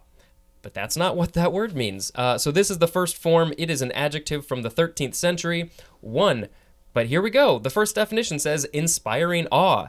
So I guess technically... technically that's correct. Yeah. So why is there colloquial use not inspiring awe? Well, there is a lot of information here. So we are going to learn a lot about the word awful. But yeah, I didn't look ahead. I had no idea. You had no idea. So I just learned something. Number 2, filled with awe as 2A, which is obsolete. We have the synonyms afraid and terrified. And yeah, that obsolete word definitely fits there. All right, 2B, deeply respectful or reverential. Awful. It's so interesting. Like the words they pick? Yeah, well, with this word in particular, I mean, I'm sort of blown away by these definitions because I've never heard this word used in those ways. But it's also from the 13th century, and so 600 or 700 years ago, things were used differently. 800 years ago, geez. All right, number 3, extremely disagreeable or objectionable. So this is making a little bit more sense to me, as in awful food. Do you have any memories of awful food that you've eaten at a restaurant or something you made? I hate lima beans, man. I hate lima beans. Note to self, Josh says lima beans are an awful food. Yeah. What is it about the lima beans that's different from other beans? Texture and taste. The texture is kind of slimy with a little grittiness in it, and then it's just bitter. I don't know. The last time I ate a lima bean, I did not like it, but it's also been many years, so Maybe you should try it again. maybe. I can't remember the last time I had a lima bean. They're not real popular. No, not really. They're bigger, right? They're Yeah, bigger than most green, beans. Yeah. Well, now I kind of want to try one and see if I think it's awful Do or a taste test on this sometime. Yes, we'll get like 10 different beans and we'll taste them all. When we're at the bees and the beans. Oh yeah, that's not too far. What, a couple years from now? Let's see. I'm gonna guess sometime in 2020 we'll hit the word beans. Bean. Bean. Yeah. Who knew we'd be talking about beans today? All right, number 4 for awful. Beans, the more you eat, the more you... Anyway, moving on. The more you do what? Toot. The more you toot. All you kids know what we're talking about. All right, number 4, exceedingly great. And that is used as an intensive, as in the example, an awful lot of money. I do not have an awful lot of money. But yeah, I guess that does, now that I think about it, that word, or awful can be used in that context. So it's not necessarily more positive almost. Or it's a more, it's not positive, it's not negative, it's just boosting. Yeah. Or subtracting. What would, an awful lot of money. It's exceedingly great. And again, great is not the positive great. Oh, that's great. It's just the amount. A lot. A lot. Exactly. Let's see. Awfully is an adverb and awfulness is a noun. So here we have some usage information, and this is where we really get into the depth of this word. It says, many grammarians, so that's people who like grammar, many grammarians take issue with the senses of awful and awfully that do not convey the etymological connection with awe, A-W-E. However, since 3 and 4 of the adjective were used in speech and casual writing from the late 18th century, as in, it is an awful sight. Oh, no, so let me try that again. It is an awful while since you have heard from me. That is a quote from John Keats in a letter.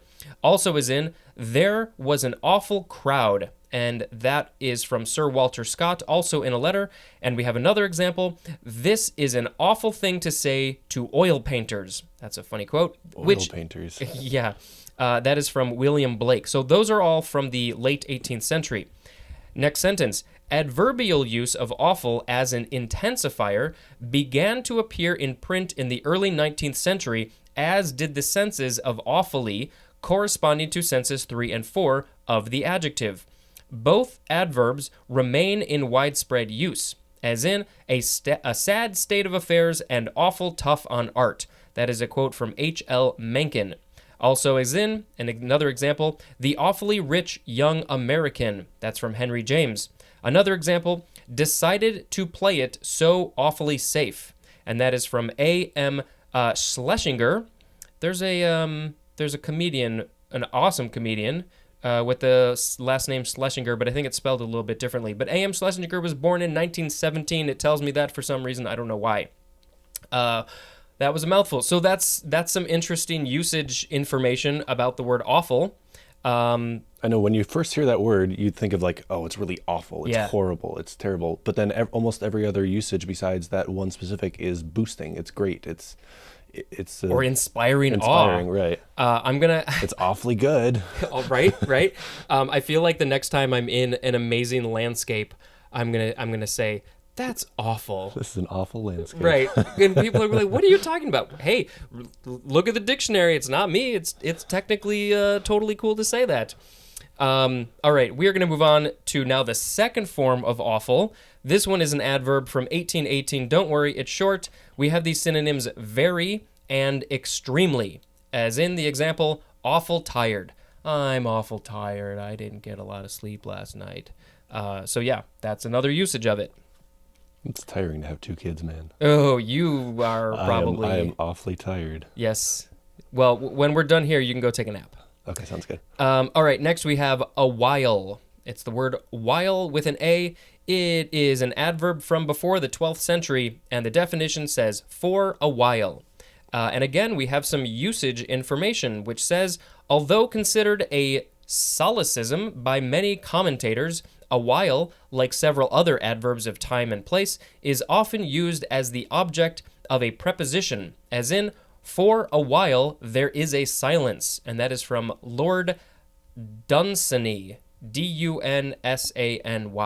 I like it when they give this usage information because it helps to understand the context or the way the word is used or whatever. Usually we see synonym information, which we're going to see soon.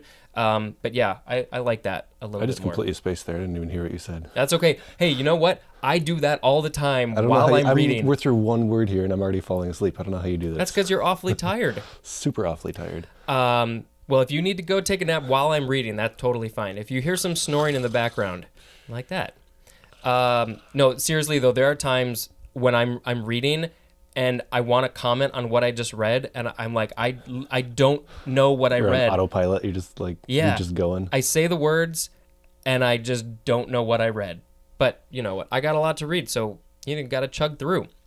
Next, we have a whirl. It is an adjective from 1843, and it means being in a whirl, like a whirligig. I don't know. A whirl? Yeah, like. You know, ever I don't know.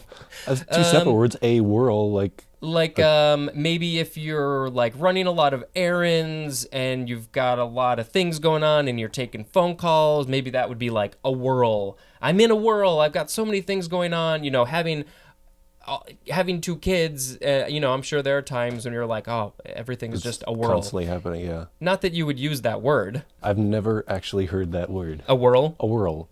I've or used being it in separate words. Being in a whirl. That's what a whirl means. Learn something new every day. Oh, yes, especially when you read the dictionary. All right, next we have awkward. This is where we have some additional synonym information. This is an adjective from 1530. One is obsolete, and we have the synonym perverse. Interesting. Perverse. That's why it's obsolete. All right. Number 2 is archaic. One is obsolete, one is archaic. And for this one, we have these synonyms unfavorable and adverse. Okay. 3A, lacking dexterity or skill, as in the use of hands, as in awkward with a needle and thread. Have you ever tried to thread a needle? I have. My mom taught me sewing growing up, so I sewed a lot of jeans and nice. little pillows for my stuffed animals and stuff. That's a good skill to learn for sure. I remember in 6th grade, for half the year we had to do woodworking, and the other half of the year we had to do, I guess they called it home ec. It was mostly sewing and things like that. So yeah, it's I remember. It's a good skill to know. What's that? It's a good skill to know. It is, especially with the oncoming, what's the word I'm looking for? Zombie apocalypse. You're going to need to learn how to sew. I don't know.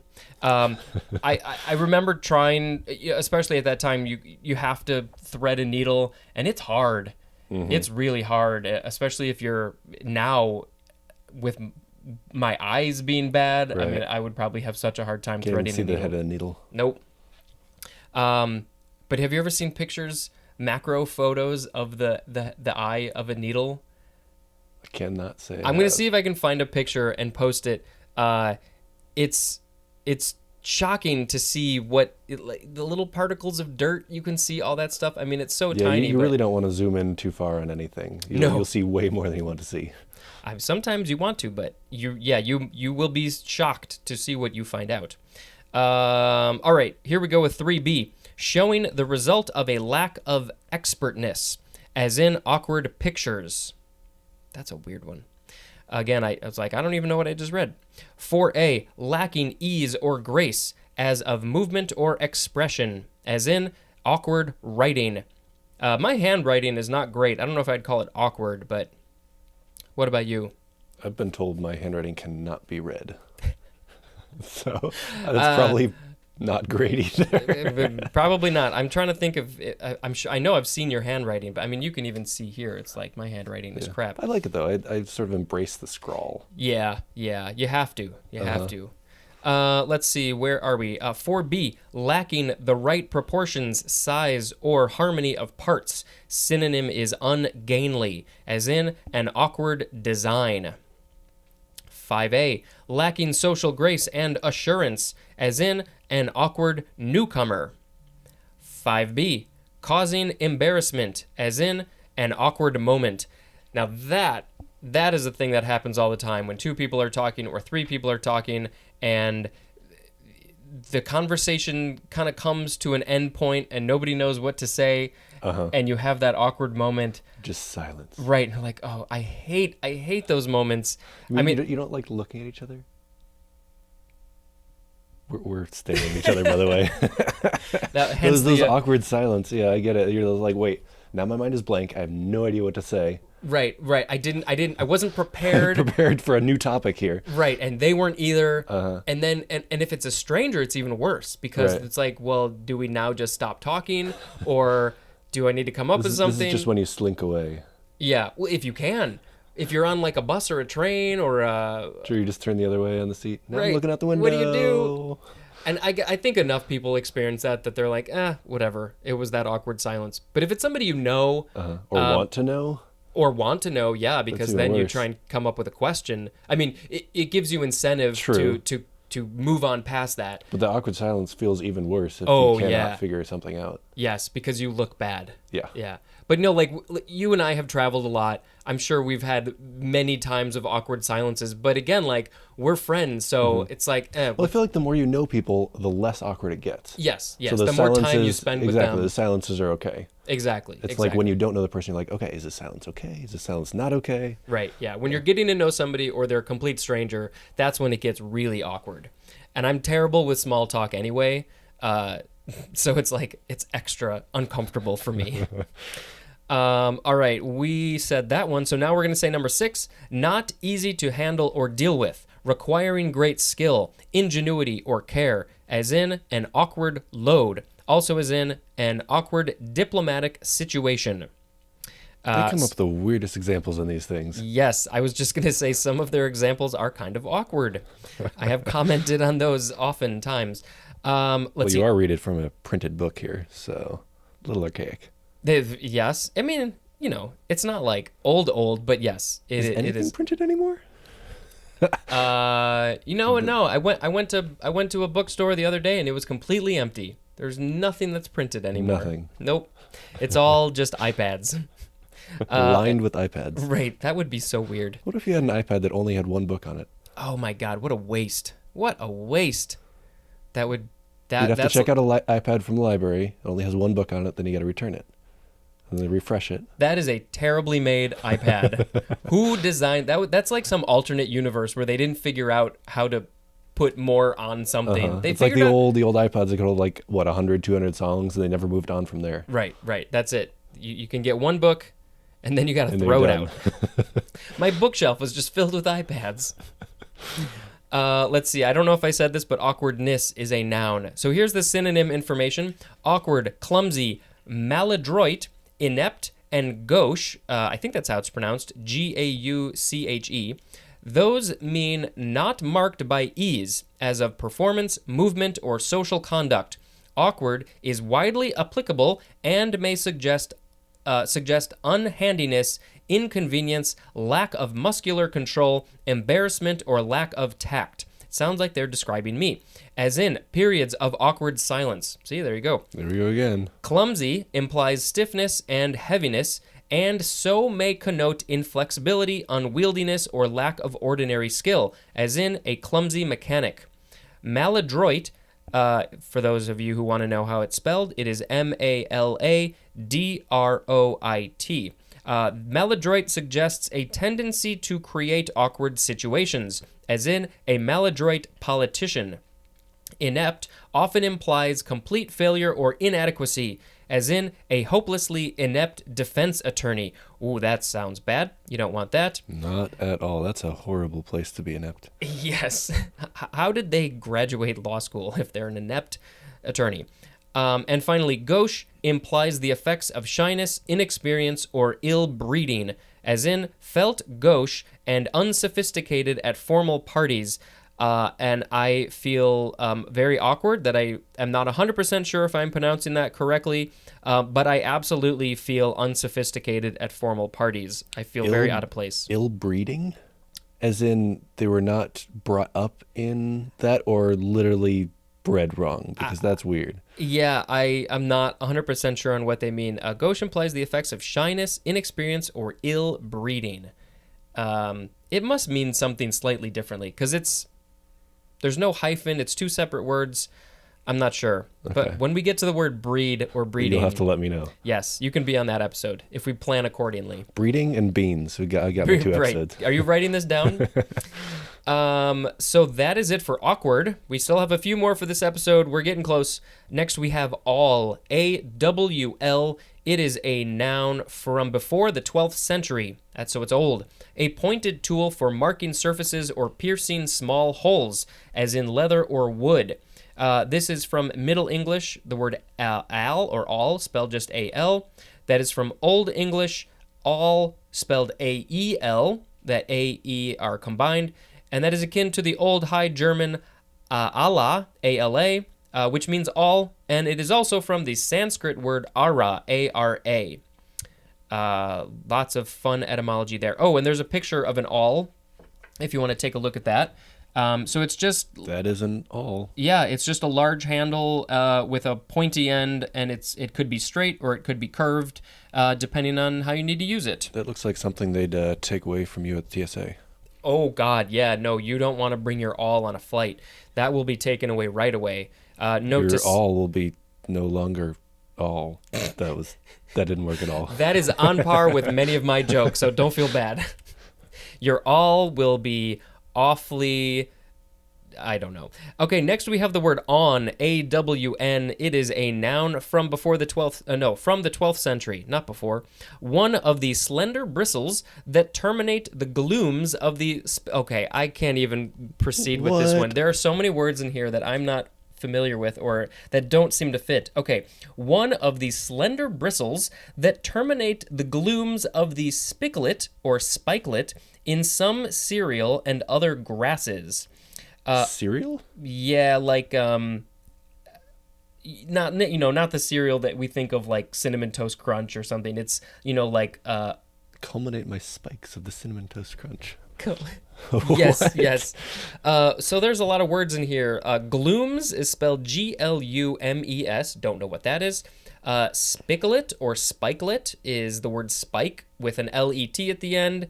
So yeah, it has to do with cereals and grasses. Cereals, like, it's probably like oats and wheats and barley, like those Sure. I think would be cereals. The original cereals. Yeah, right.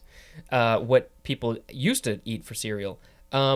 So that's that word. Awned with an ed at the end is an adjective. Awnless is an adjective. This is definitely one of those words that's very new to me. This is from Old English agen, A-G-E-N, from Old Norse ogen, O-G-N. I know I'm not pronouncing these correctly. It is akin to the Old High German agana, spelled like that, which means on, from the Old English E-C-G. How do you say that word? That means edge, and there's more at the word edge. All right, we're going to move away from this word that I'm confused about to the word awning, something that I think Finally, is easier something to understand. I understand. Yes. This is a noun from 1582. A roof-like cover extending over or in front of a place, as over the deck or in front of a door or window, as a shelter. Awninged with an ed at the end is an adjective, and the origin is unknown. It's a mystery. The origin is just somebody stuck an ed at the end. Well, the origin just for the word awning in general is unknown. Okay. Yeah, I'm curious how they figured that out or where it was invented. Near where I live, there is. Near where you leave? Yep, near where I live, there is a place where they make awnings. I hope what I'm saying is not derogatory in any way. Yeah, there's a company that makes awnings and puts logos on awnings and things like that. Good for them. Yep. Good story, Spencer.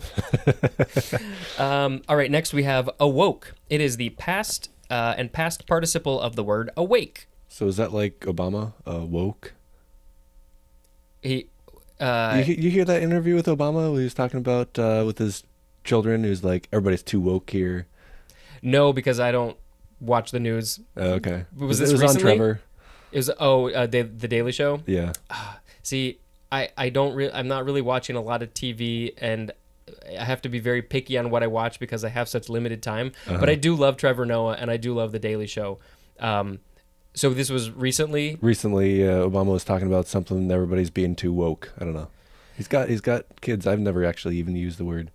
My kids aren't old enough yet to teach me new words. Oh, I am okay. You know, I never really thought about that, but I am so curious to know what words your kids will be teaching you. Like, what are the new words? I know. In What like in 10, like 20 10 years? years. Well, what are they going to be teaching me? Yeah. What's going to be out there that's not here yet? We I remember when selfie first came out. Yeah. That was such a weird word, and I was like all over the place. When the news started catching up on selfie, and they're like taking a selfie, I'm like, why are you even like using this made up word? Yeah. And now It's in the now dictionary. Apple has a selfie camera. I don't know if it's in this dictionary, but it's definitely in dictionaries. Every year they put in those new words, and I hate it when the news try and be all like cool and trendy. It's like, you just stop tell me it. the news. Don't Yeah. don't try and be cool.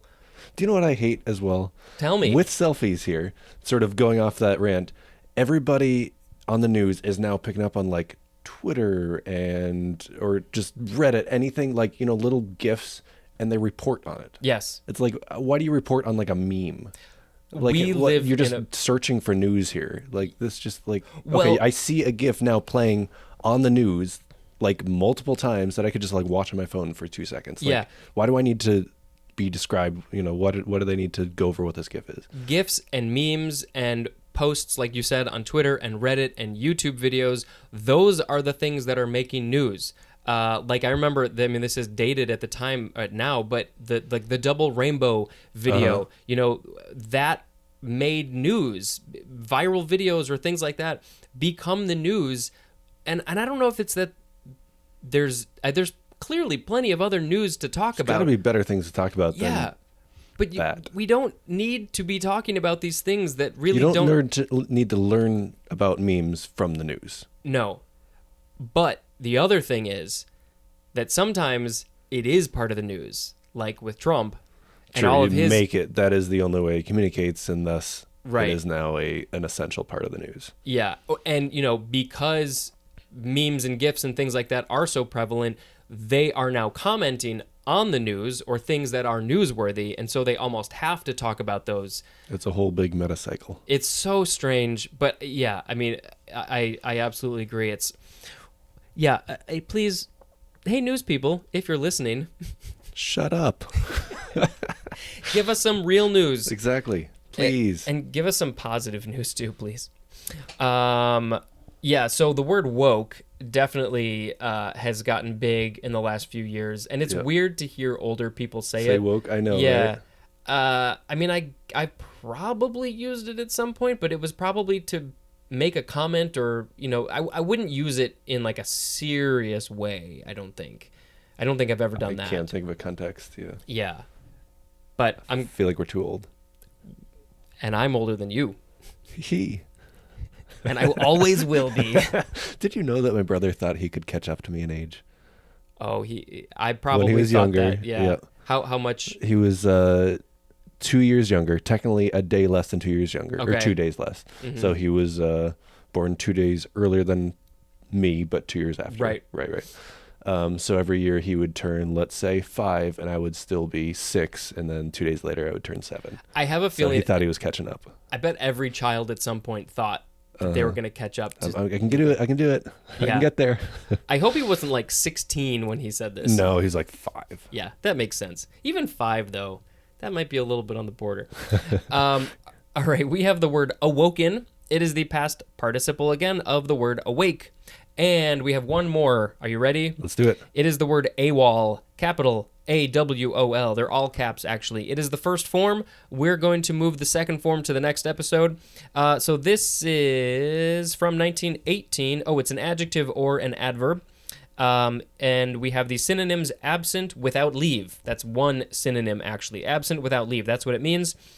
Broadly, absent often without notice or permission, as in, the place looked as if its caretaker had been AWOL for some time.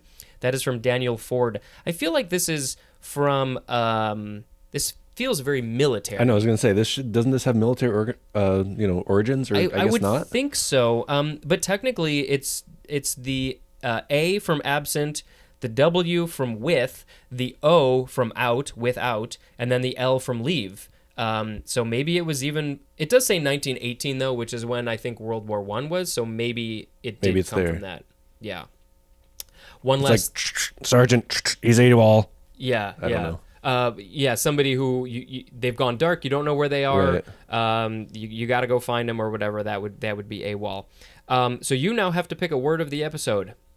I didn't tell you this. I don't think. Oh no, you didn't. If you want, I can reread them to you quickly. Here, let's do it. Let's do it. Okay. Awful. A while. A whirl. Awkward. All. On. Awning. Awoke. Awoken. And AWOL. There weren't that many. That's not too bad. Nope. I'm gonna do the woke word. Awoke word. because you feel so woke. I feel so woke, man. Dude, I don't want to get old. But you know what the thing is? Whether or not we use that word, you are woke. I think that you absolutely fit the definition of woke, which is basically. Thanks, Spencer. You're welcome. Isn't that the nicest thing I've ever said So to you? nice. But I, even though it sounds very trendy to use that word and to say that word, if I'm going to use it, I like people that are woke in general because that means that you realize sort of the old ways are ridiculous and you need to move forward and you need to love everybody and respect You're everybody. self-aware and you know what's going on and you realize that things need to get better. Yeah, exactly. And you are hopefully working towards making them better in some way. Yeah. So as trendy as it is, I do like the word.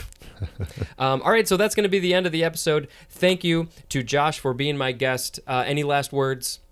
Nope. Cool. Thanks all. This is Josh and some idiot reading the dictionary. Thank you and goodbye. Hello, word nerds. Welcome to this podcast called The Dictionary, the only podcast read by some stupid person called me. So I'm going to try and keep this one a little bit quick, so my comments will be limited. First word is AWOL, AWOL, all caps. It is the second form, because the first form was in the last episode. It is a noun, sometimes not capitalized, from 1918, and it is a person who is AWOL. Next we have awry, AWRY. It looks like it would be pronounced Ari, but that's not how it's pronounced. It is an adverb or adjective from the 14th century. 1. In a turned or twisted position or direction. Synonym is askew. I love that word. Number 2. Off the correct or expected course. Synonym is amiss. Next, we have something I would not have expected to be in the dictionary. It is aw shucks. Yeah, you heard me. AW-SHUCKS. It is an adjective from 1951, being or marked by an unsophisticated, self-conscious, or self-effacing manner, as in an aw shucks grin. I can sort of imagine that in my head. Now we have axe, AX, or AXE. It is the first form. It is a noun from before the 12th century. 1. A cutting tool that consists of a heavy-edged head fixed to a handle with the edge parallel to the handle and that is used especially for felling trees and chopping and splitting wood. Number 2. A hammer with a sharp edge for dressing or spalling stone. I don't know what spalling means. Spalling. Number 3, abrupt removal, as from employment or from a budget. Sometimes used in the phrase, get the axe. You don't want to get the axe. Number 4, a musical instrument, as a guitar or a saxophone. I remember that when I was a relatively new saxophone player back in either junior high or high school. Somebody told me that, the cool musicians call your instrument your axe. So if you ever hear that, that's what that means. The phrase axe to grind means an ulterior, often selfish underlying purpose, as in claims that he has no axe to grind in criticizing the proposed law. Now we have the second form of axe. It is a transitive verb from 1677. And can you remind me to go back to the etymology when I'm done with this? Thanks. Well, we don't have to. You know what? Let's skip it. It is kind of interesting, though, so go look it up. All right, so this is the second form from 1677. 1a, to shape, dress, or trim with an axe. 1b, to chop, split, or sever with an axe. Number 2, to remove abruptly, as from employment or from a budget. Again, the first form is a noun, and that one was a transitive verb. And now we have the third form of axe, but it is an abbreviation for 1, axiom, or 2, axis. Now we have axle, A-X-E-L. It is a noun, often capitalized, from 1930. A jump in figure skating from the outer forward edge of one skate with 1.5 turns taken in the air and a return to the outer backward edge of the other skate. So this is from a person's name, Axel Paulsen, who died in 1938. And he or she was a Norwegian figure skater. I'm going to assume it was a man, but it could be a woman. I have no idea, and it doesn't really matter. So that is what an axle is. My sister spent a long time doing figure skating. I did a few years, but I was very young, and I was very bad, and I quit when I was still pretty young. But so she was doing axles and various jumps and things, so that's where I first heard this word. It says it's a skate or a jump with 1.5 turns, so I'm guessing the minimum an axle has to be is 1.5 turns. Otherwise, it's not an axle. It's probably just a jump or something. And it is very specific on how you jump off and how you land, because when you jump off or land in a different way, that is a different type of jump. So there you go. Now we have, what do we have? A xenic. Yeah, I think that's how it's pronounced. A-X-E-N-I-C. This is an adjective from 1942. Free from other living organisms. And axenically is an adverb. This is from A plus the Greek word xenos, X-E-N-O-S, which means strange. So does that mean it's the opposite of strange? Free from other living organisms. So it's kind of like the hermit or the introvert of living organisms is axenic. That's not correct. Now we have axial, A-X-I-A-L. It is an adjective from circa 1847. 1, of, relating to, or having the characteristics of an axis. 2a, situated around, in the direction of, on, or along an axis. 2b, extending in a direction essentially perpendicular to the plane of a cyclic structure as of cyclohexane, as in axial hydrogens. And it says compared to the word equatorial. Axiality is a noun, and axially is an adverb. Next we have axial skeleton. This is a noun from 1872. The skeleton of the trunk and head. Now we have axil. I think axil or axle. A-X-I-L. It is a noun from 1794. The angle between a branch or leaf and the axis from which it arises. Next we have, axilla. Axilla. axilla, or axilla, something like that. Axilla. It is a noun from 1616. The cavity beneath the junction of a forelimb and the body, especially the word armpit.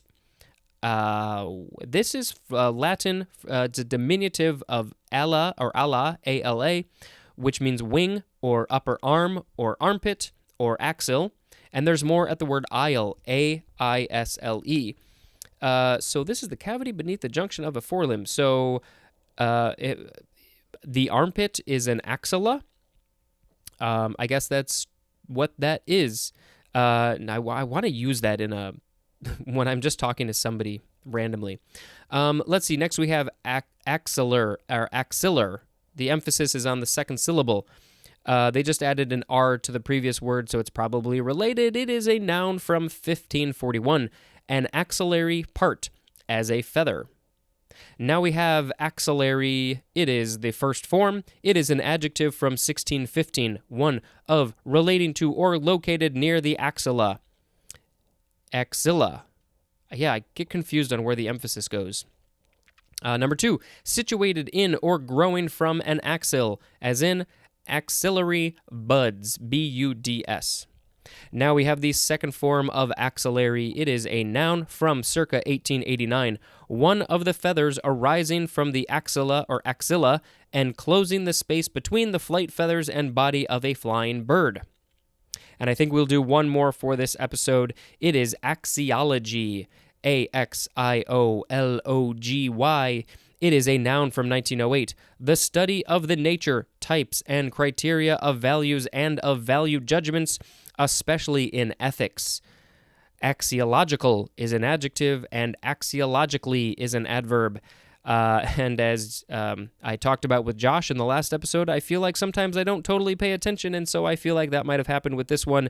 It is the study of the nature, types, and criteria of values and of value judgments, especially in ethics. I don't, again, totally understand that, but I do find that interesting.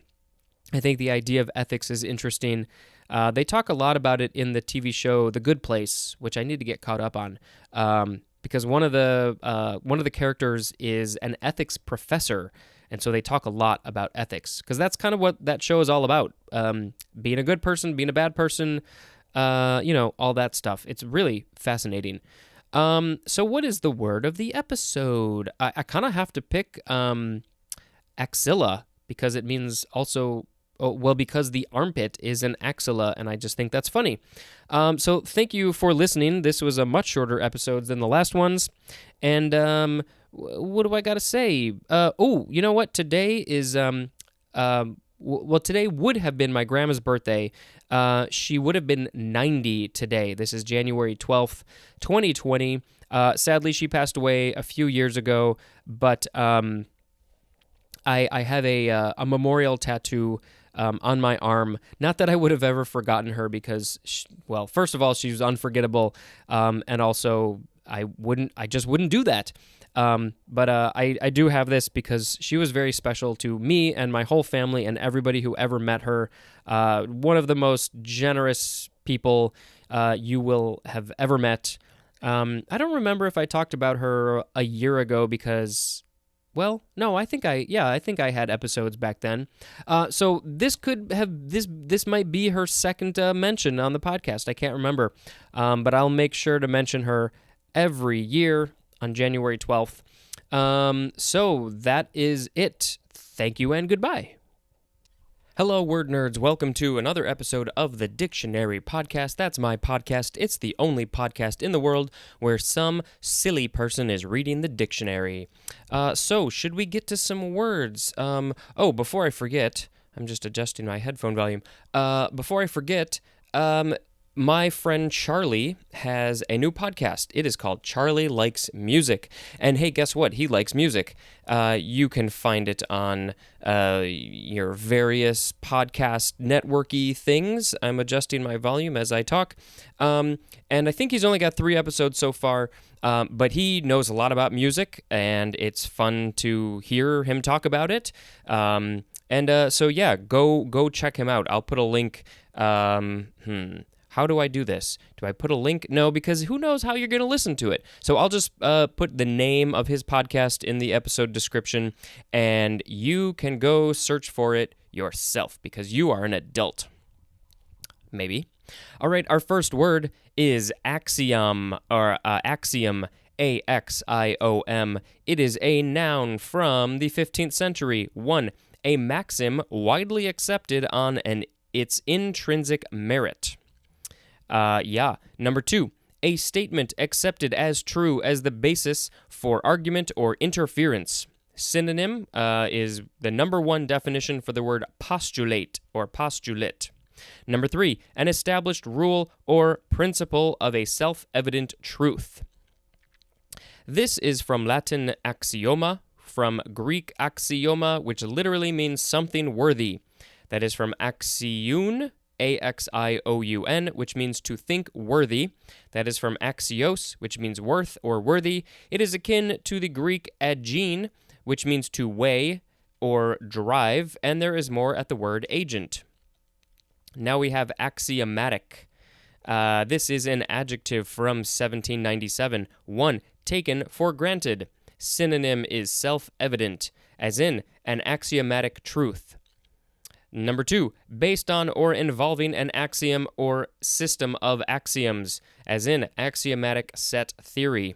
And axiomatically is an adverb. This is from Greek, which means, Middle Greek, axiomatikos, which is from regular Greek, which means honorable, and that's good for that. I don't have a lot to say about these because I don't understand it. Next, we have axiomization. Axiomization, A-X-I-O-M-A-T-I-S-A-T-I-O-N, chiefly British variation of axiomatization with a Z, which is our next word. It is a noun from 1931, the act or process of reducing to a system of axioms. Axiomatize is a transitive verb. Now we have axiom of choice, 3 words, from 1942, an axiom in set theory that is equivalent to Zorn's lemma. What? Capital Z-O-R-N. It's like a person's name because then there's an apostrophe S.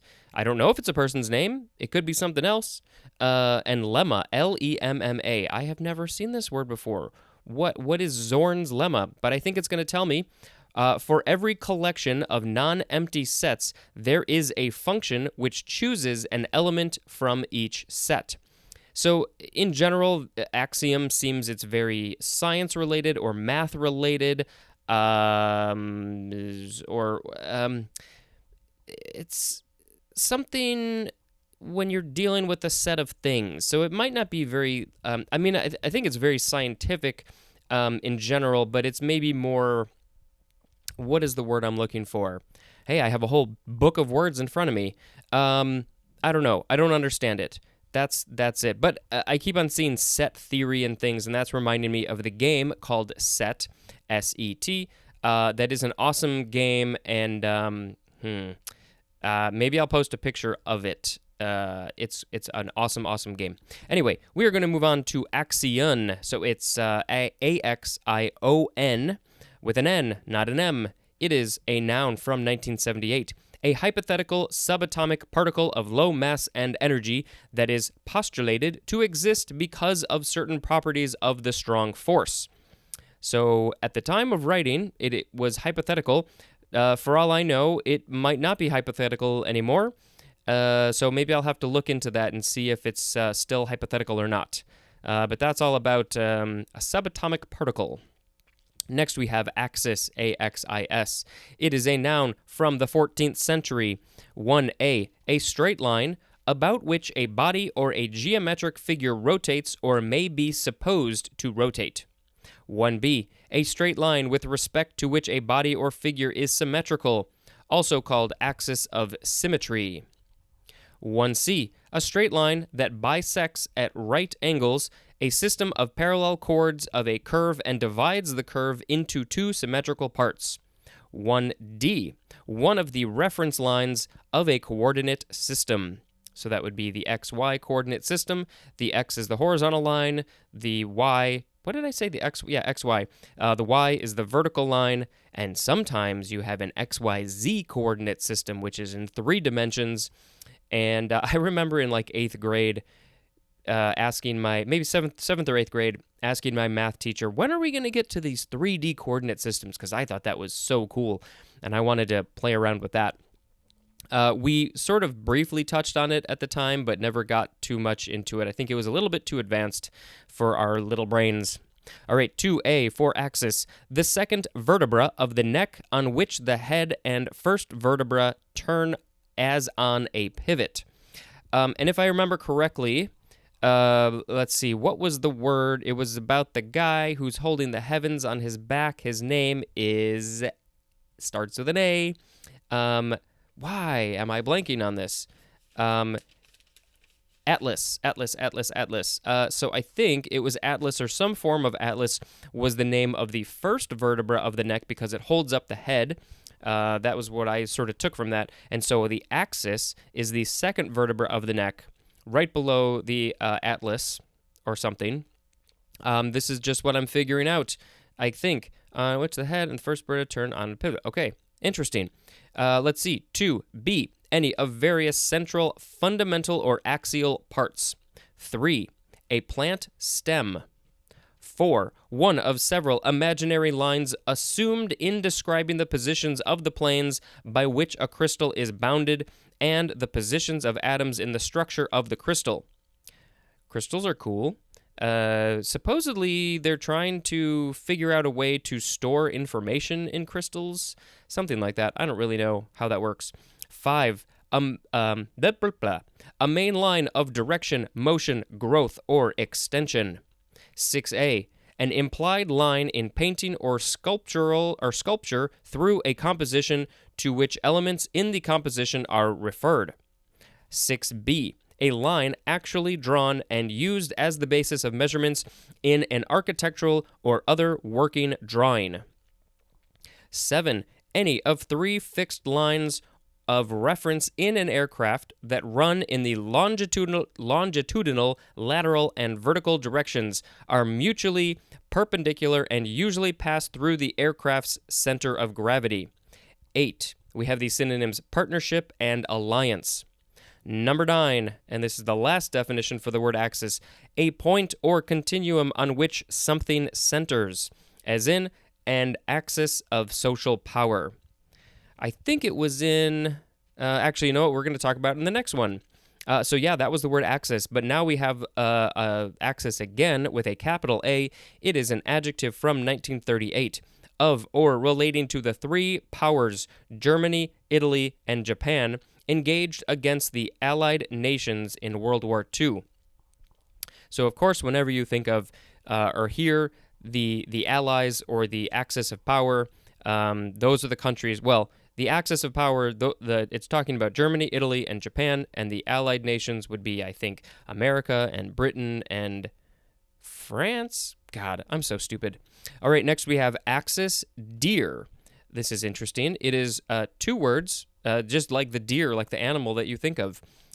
This is a noun from 1817, a deer of India and surrounding areas having brownish hair with white spots. And the scientific name of this deer is, wait for it, Axis axis. So it's just the axis twice. This is New Latin axis. It's the genus name from the Latin word axis, a wild quadruped of India. Where did they get the word axis? Why? How? What is the Latin? What? It doesn't say. I mean, I guess the Latin word for axis means a wild quadruped of India, but that doesn't make sense because it's a Latin word, not an Indian or something word. So why is it axis? I don't know. Maybe I'm just so used to the word axis that seeing it in a scientific name or a Latin way is weird. Next, we have axisymmetric. So it's the word symmetric with AXI at the front. Could also be axis symmetrical. Axis-symmetric. Yep, that's how it's pronounced. It is from 1893, and it is an adjective. Just symmetric in respect to an axis. So if you have an axis, say, in any direction, and you've got something on one side of it, and then the same exact thing on the other side of it, so it's symmetrical, there's an axis in the middle, so it would be axis symmetric because it's symmetrical along one specific line, I guess. And axis symmetry is a noun. Now we have axle, A-X-L-E. And did we have another version of axle before? Yes, we had A-X-E-L in the last episode, which was the ice skating jump. But this one is A-X-L-E. It is a noun from the 14th century. 1A, a pin or shaft on or with which a wheel or... Excuse me, I've got all this air in my chest and burping. A pin or shaft on or with which a wheel or pair of wheels revolves. 1B1, a fixed bar or beam with bearings at its ends on which wheels, as of a cart, revolve. 1B2, the spindle of such a beam. And number 2 is archaic, and it just has the synonym axis. It doesn't say which definition of the word axis, because there were 9 of them. No, actually more, because number 1 had 4 definitions. So it just says axis. Next, we have axle tree, A-X-L-E-T-R-E-E. It is one word. It is a noun from the 14th century. And we have the 1B1 definition for the word axle, which we just read. A fixed bar or beam with bearings at its ends on which wheels, as of a cart, revolve. Let's see. This is from Middle English, axletree without the last E, which is from Old Norse, oxultre, O-X-U-L-T-R-E, from oxul, which means axle, from tree, plus tree, which means tree. Last, yes, this is the last word of the episode. We are getting very close to the end of the A's, by the way. So the last word for this episode is axeman, A-X-M-A-N. It is a noun from the 1671. My brain went blank for a second. This means one who wields an axe. He's the axe man. So that was a fun episode, don't you think? Let's see, what do we want to pick as the word of the episode? I'm going to pick axis deer because I just thought that the scientific name was kind of funny, axis. So thank you very much for listening, and until next time, this is some dummy named Spencer reading the dictionary. Goodbye. Hello, word nerds. Welcome to this episode of The Dictionary. This is the only podcast where some idiot reads the dictionary, and that idiot is me because I like to be idiotic. It's fun. You gotta loosen up. You gotta have fun and be silly and not take yourself too seriously. Let's see. I made a note to myself to plug something that I have, a YouTube channel. And I guess there's not really that much of a reason to do it, but I'm going to do it anyway. I'll put a link to my YouTube channel in the episode description. I guess this is very self-indulgent and, wanting people to look at what I'm doing. There's definitely that part of my brain, that wants people to see those things and is doing this podcast for some weird reason. I guess we all have it to some degree. I don't totally like it, but I do know and I recognize that there is part of me that is like that. Anyway, it's a YouTube channel. There's a bunch of weird, random stuff on there. Maybe you'll find something you like. If you go all the way to the beginning, my very first uploads, those are some old videos and animations I did in my, I guess they would be late teens, early 20s, mostly early 20s. No, late teens too, yeah. Some old stuff that I did, so that was from over 20 years ago, or around 20 years ago. And, and then since then, just some weird random stuff in the meantime. And I've also been starting to post old family videos.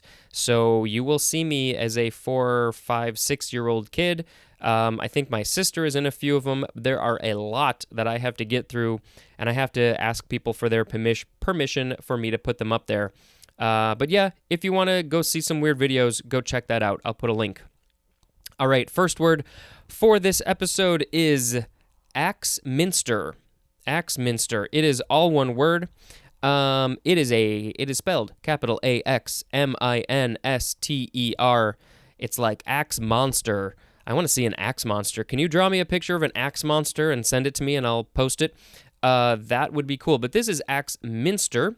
It is a noun from 1844, a machine-woven carpet with pile tufts inserted mechanically in a variety of textures and patterns. Well, I definitely have to look up a picture of that.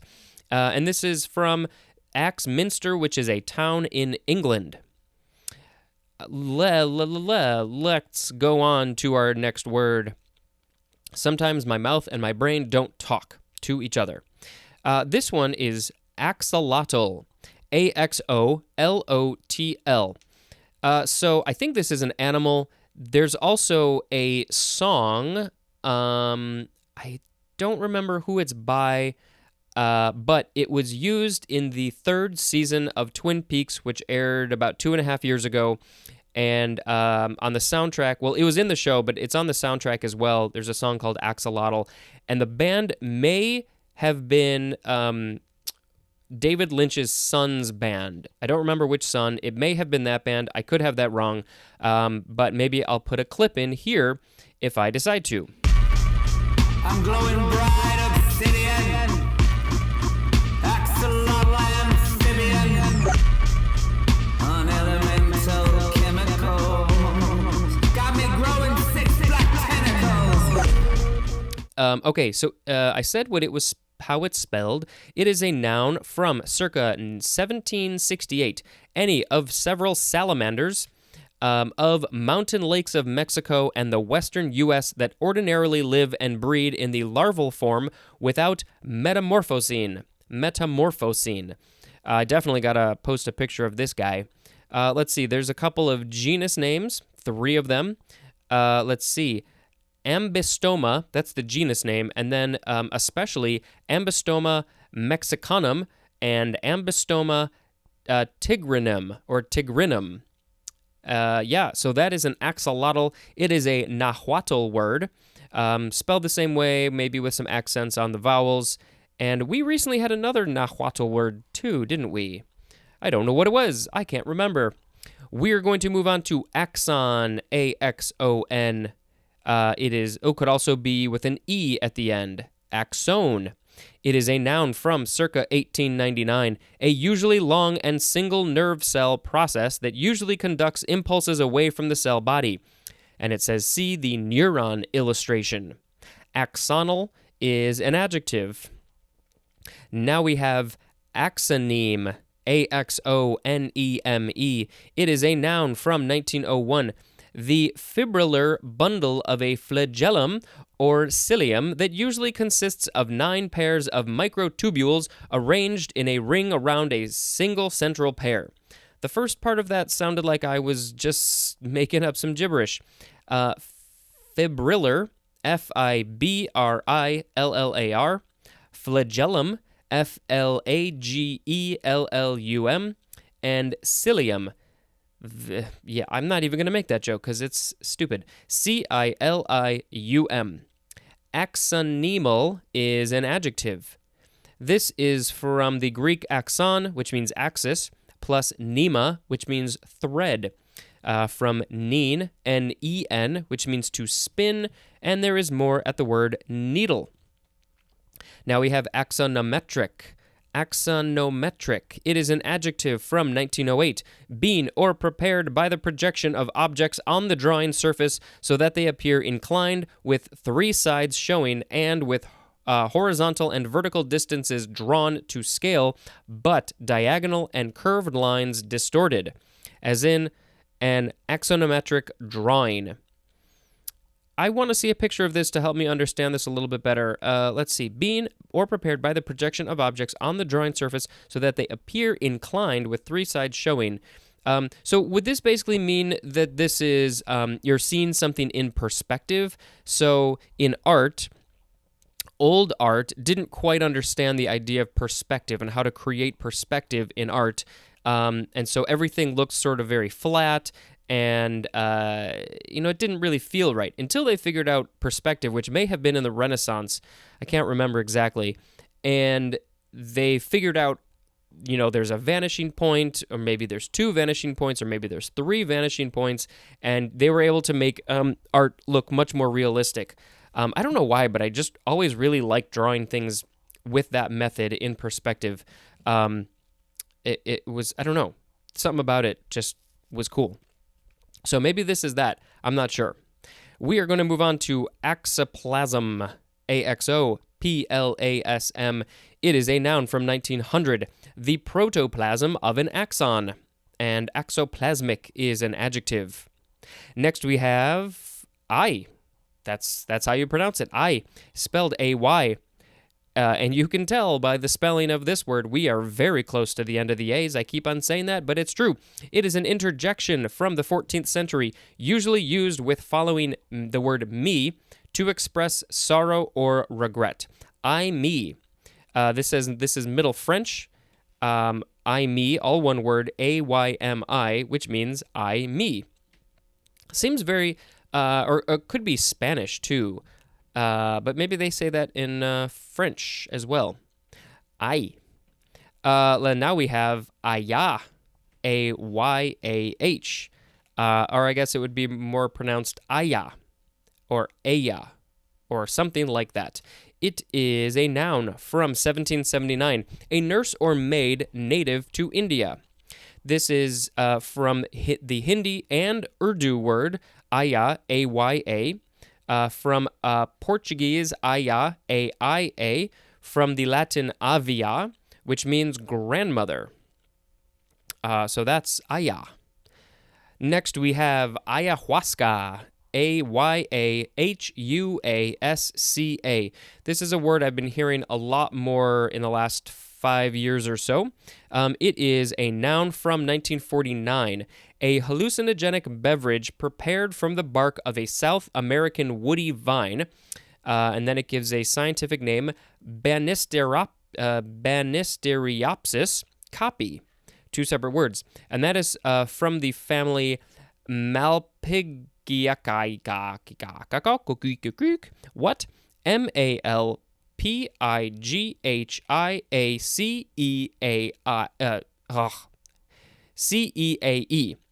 Malpighiaceae. Something like that. This is an American Spanish word.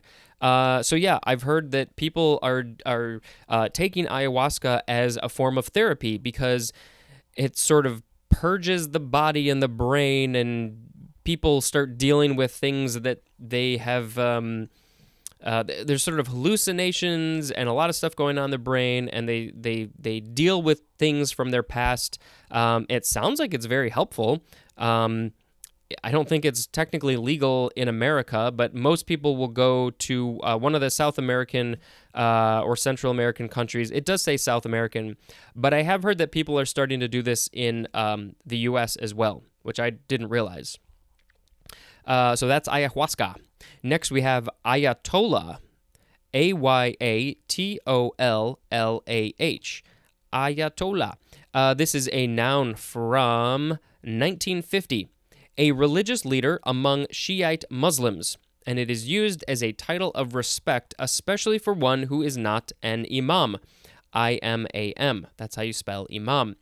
This is Persian, Ayatollah, spelled A-Y-A-T-O-L-L-A-H. I guess that's the same. Yep. Which literally means sign of God. And that is from the Arabic Ayatollah, which is from ayah, which means sign or miracle, and Allah, which means God. Fascinating. I didn't know that. I had heard the word Ayatollah. I thought that it was just somebody's name, first or last name, but I didn't realize that it was a title of respect. Maybe there are people who are named Ayatollah, but now I know it means sign or miracle and God. So would that be like sign of God, something like that?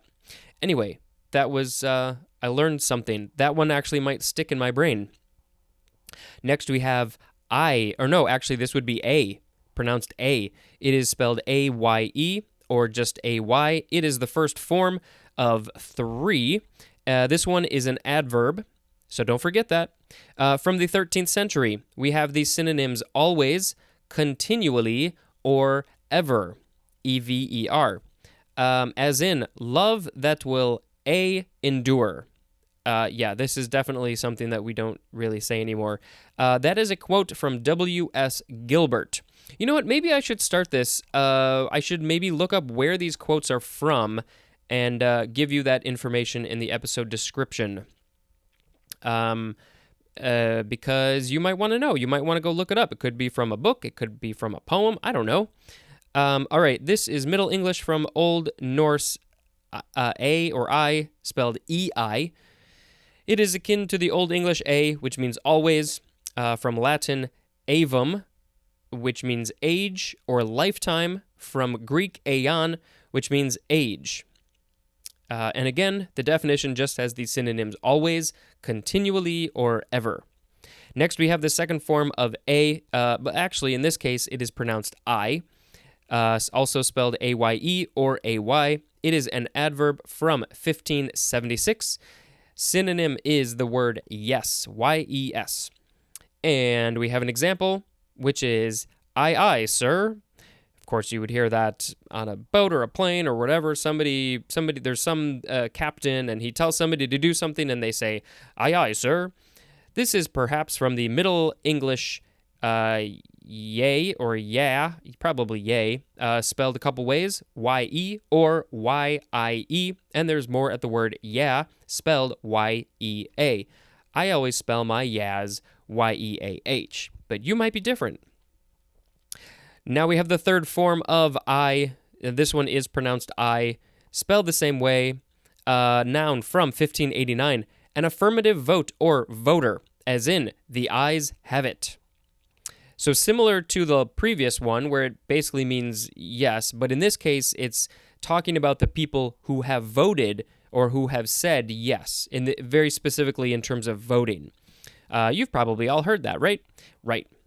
All right, I think we're going to do one more for this episode. It is I, A-Y-E hyphen A-Y-E. It is a noun from circa 1781, a small, primitive, nocturnal, forest-dwelling primate of northern Madagascar that has a round head, large eyes and ears, and long, thin fingers. Scientific name is Daubentonia madagascarensis. And I obviously have to post a picture of this cute little fella, or female fella. I don't know what the gender will be. This is French from the Malagasy word aïe, A-I-A-Y. That was funny. I have seen many pictures and videos of these little guys. Why am I blanking? Oh, I guess, actually, this is not the animal that I was thinking of, but on Madagascar, there are a lot of little primates, and I'm blanking on their name, but there's a whole bunch of different species of this one kind, and I don't think that this is one of those. But anyway, we're going to find a picture, and we're going to post it. That is the end of the episode until I pick a word. There are actually a few that I really kind of like, but I'm going to pick Ayatollah because I learned something. I think that that's fascinating. I didn't realize it wasn't a name. It's a title of respect, and given our political situation right now, I mentioned this a few episodes ago, I'm really hoping that people are smart and don't do dumb things and are respectful and can just sort of come together, and I don't know. I don't even know where I'm going with this, but you get what I'm saying. All right, that is the end of the episode. Thank you for listening to this insane podcast. Goodbye.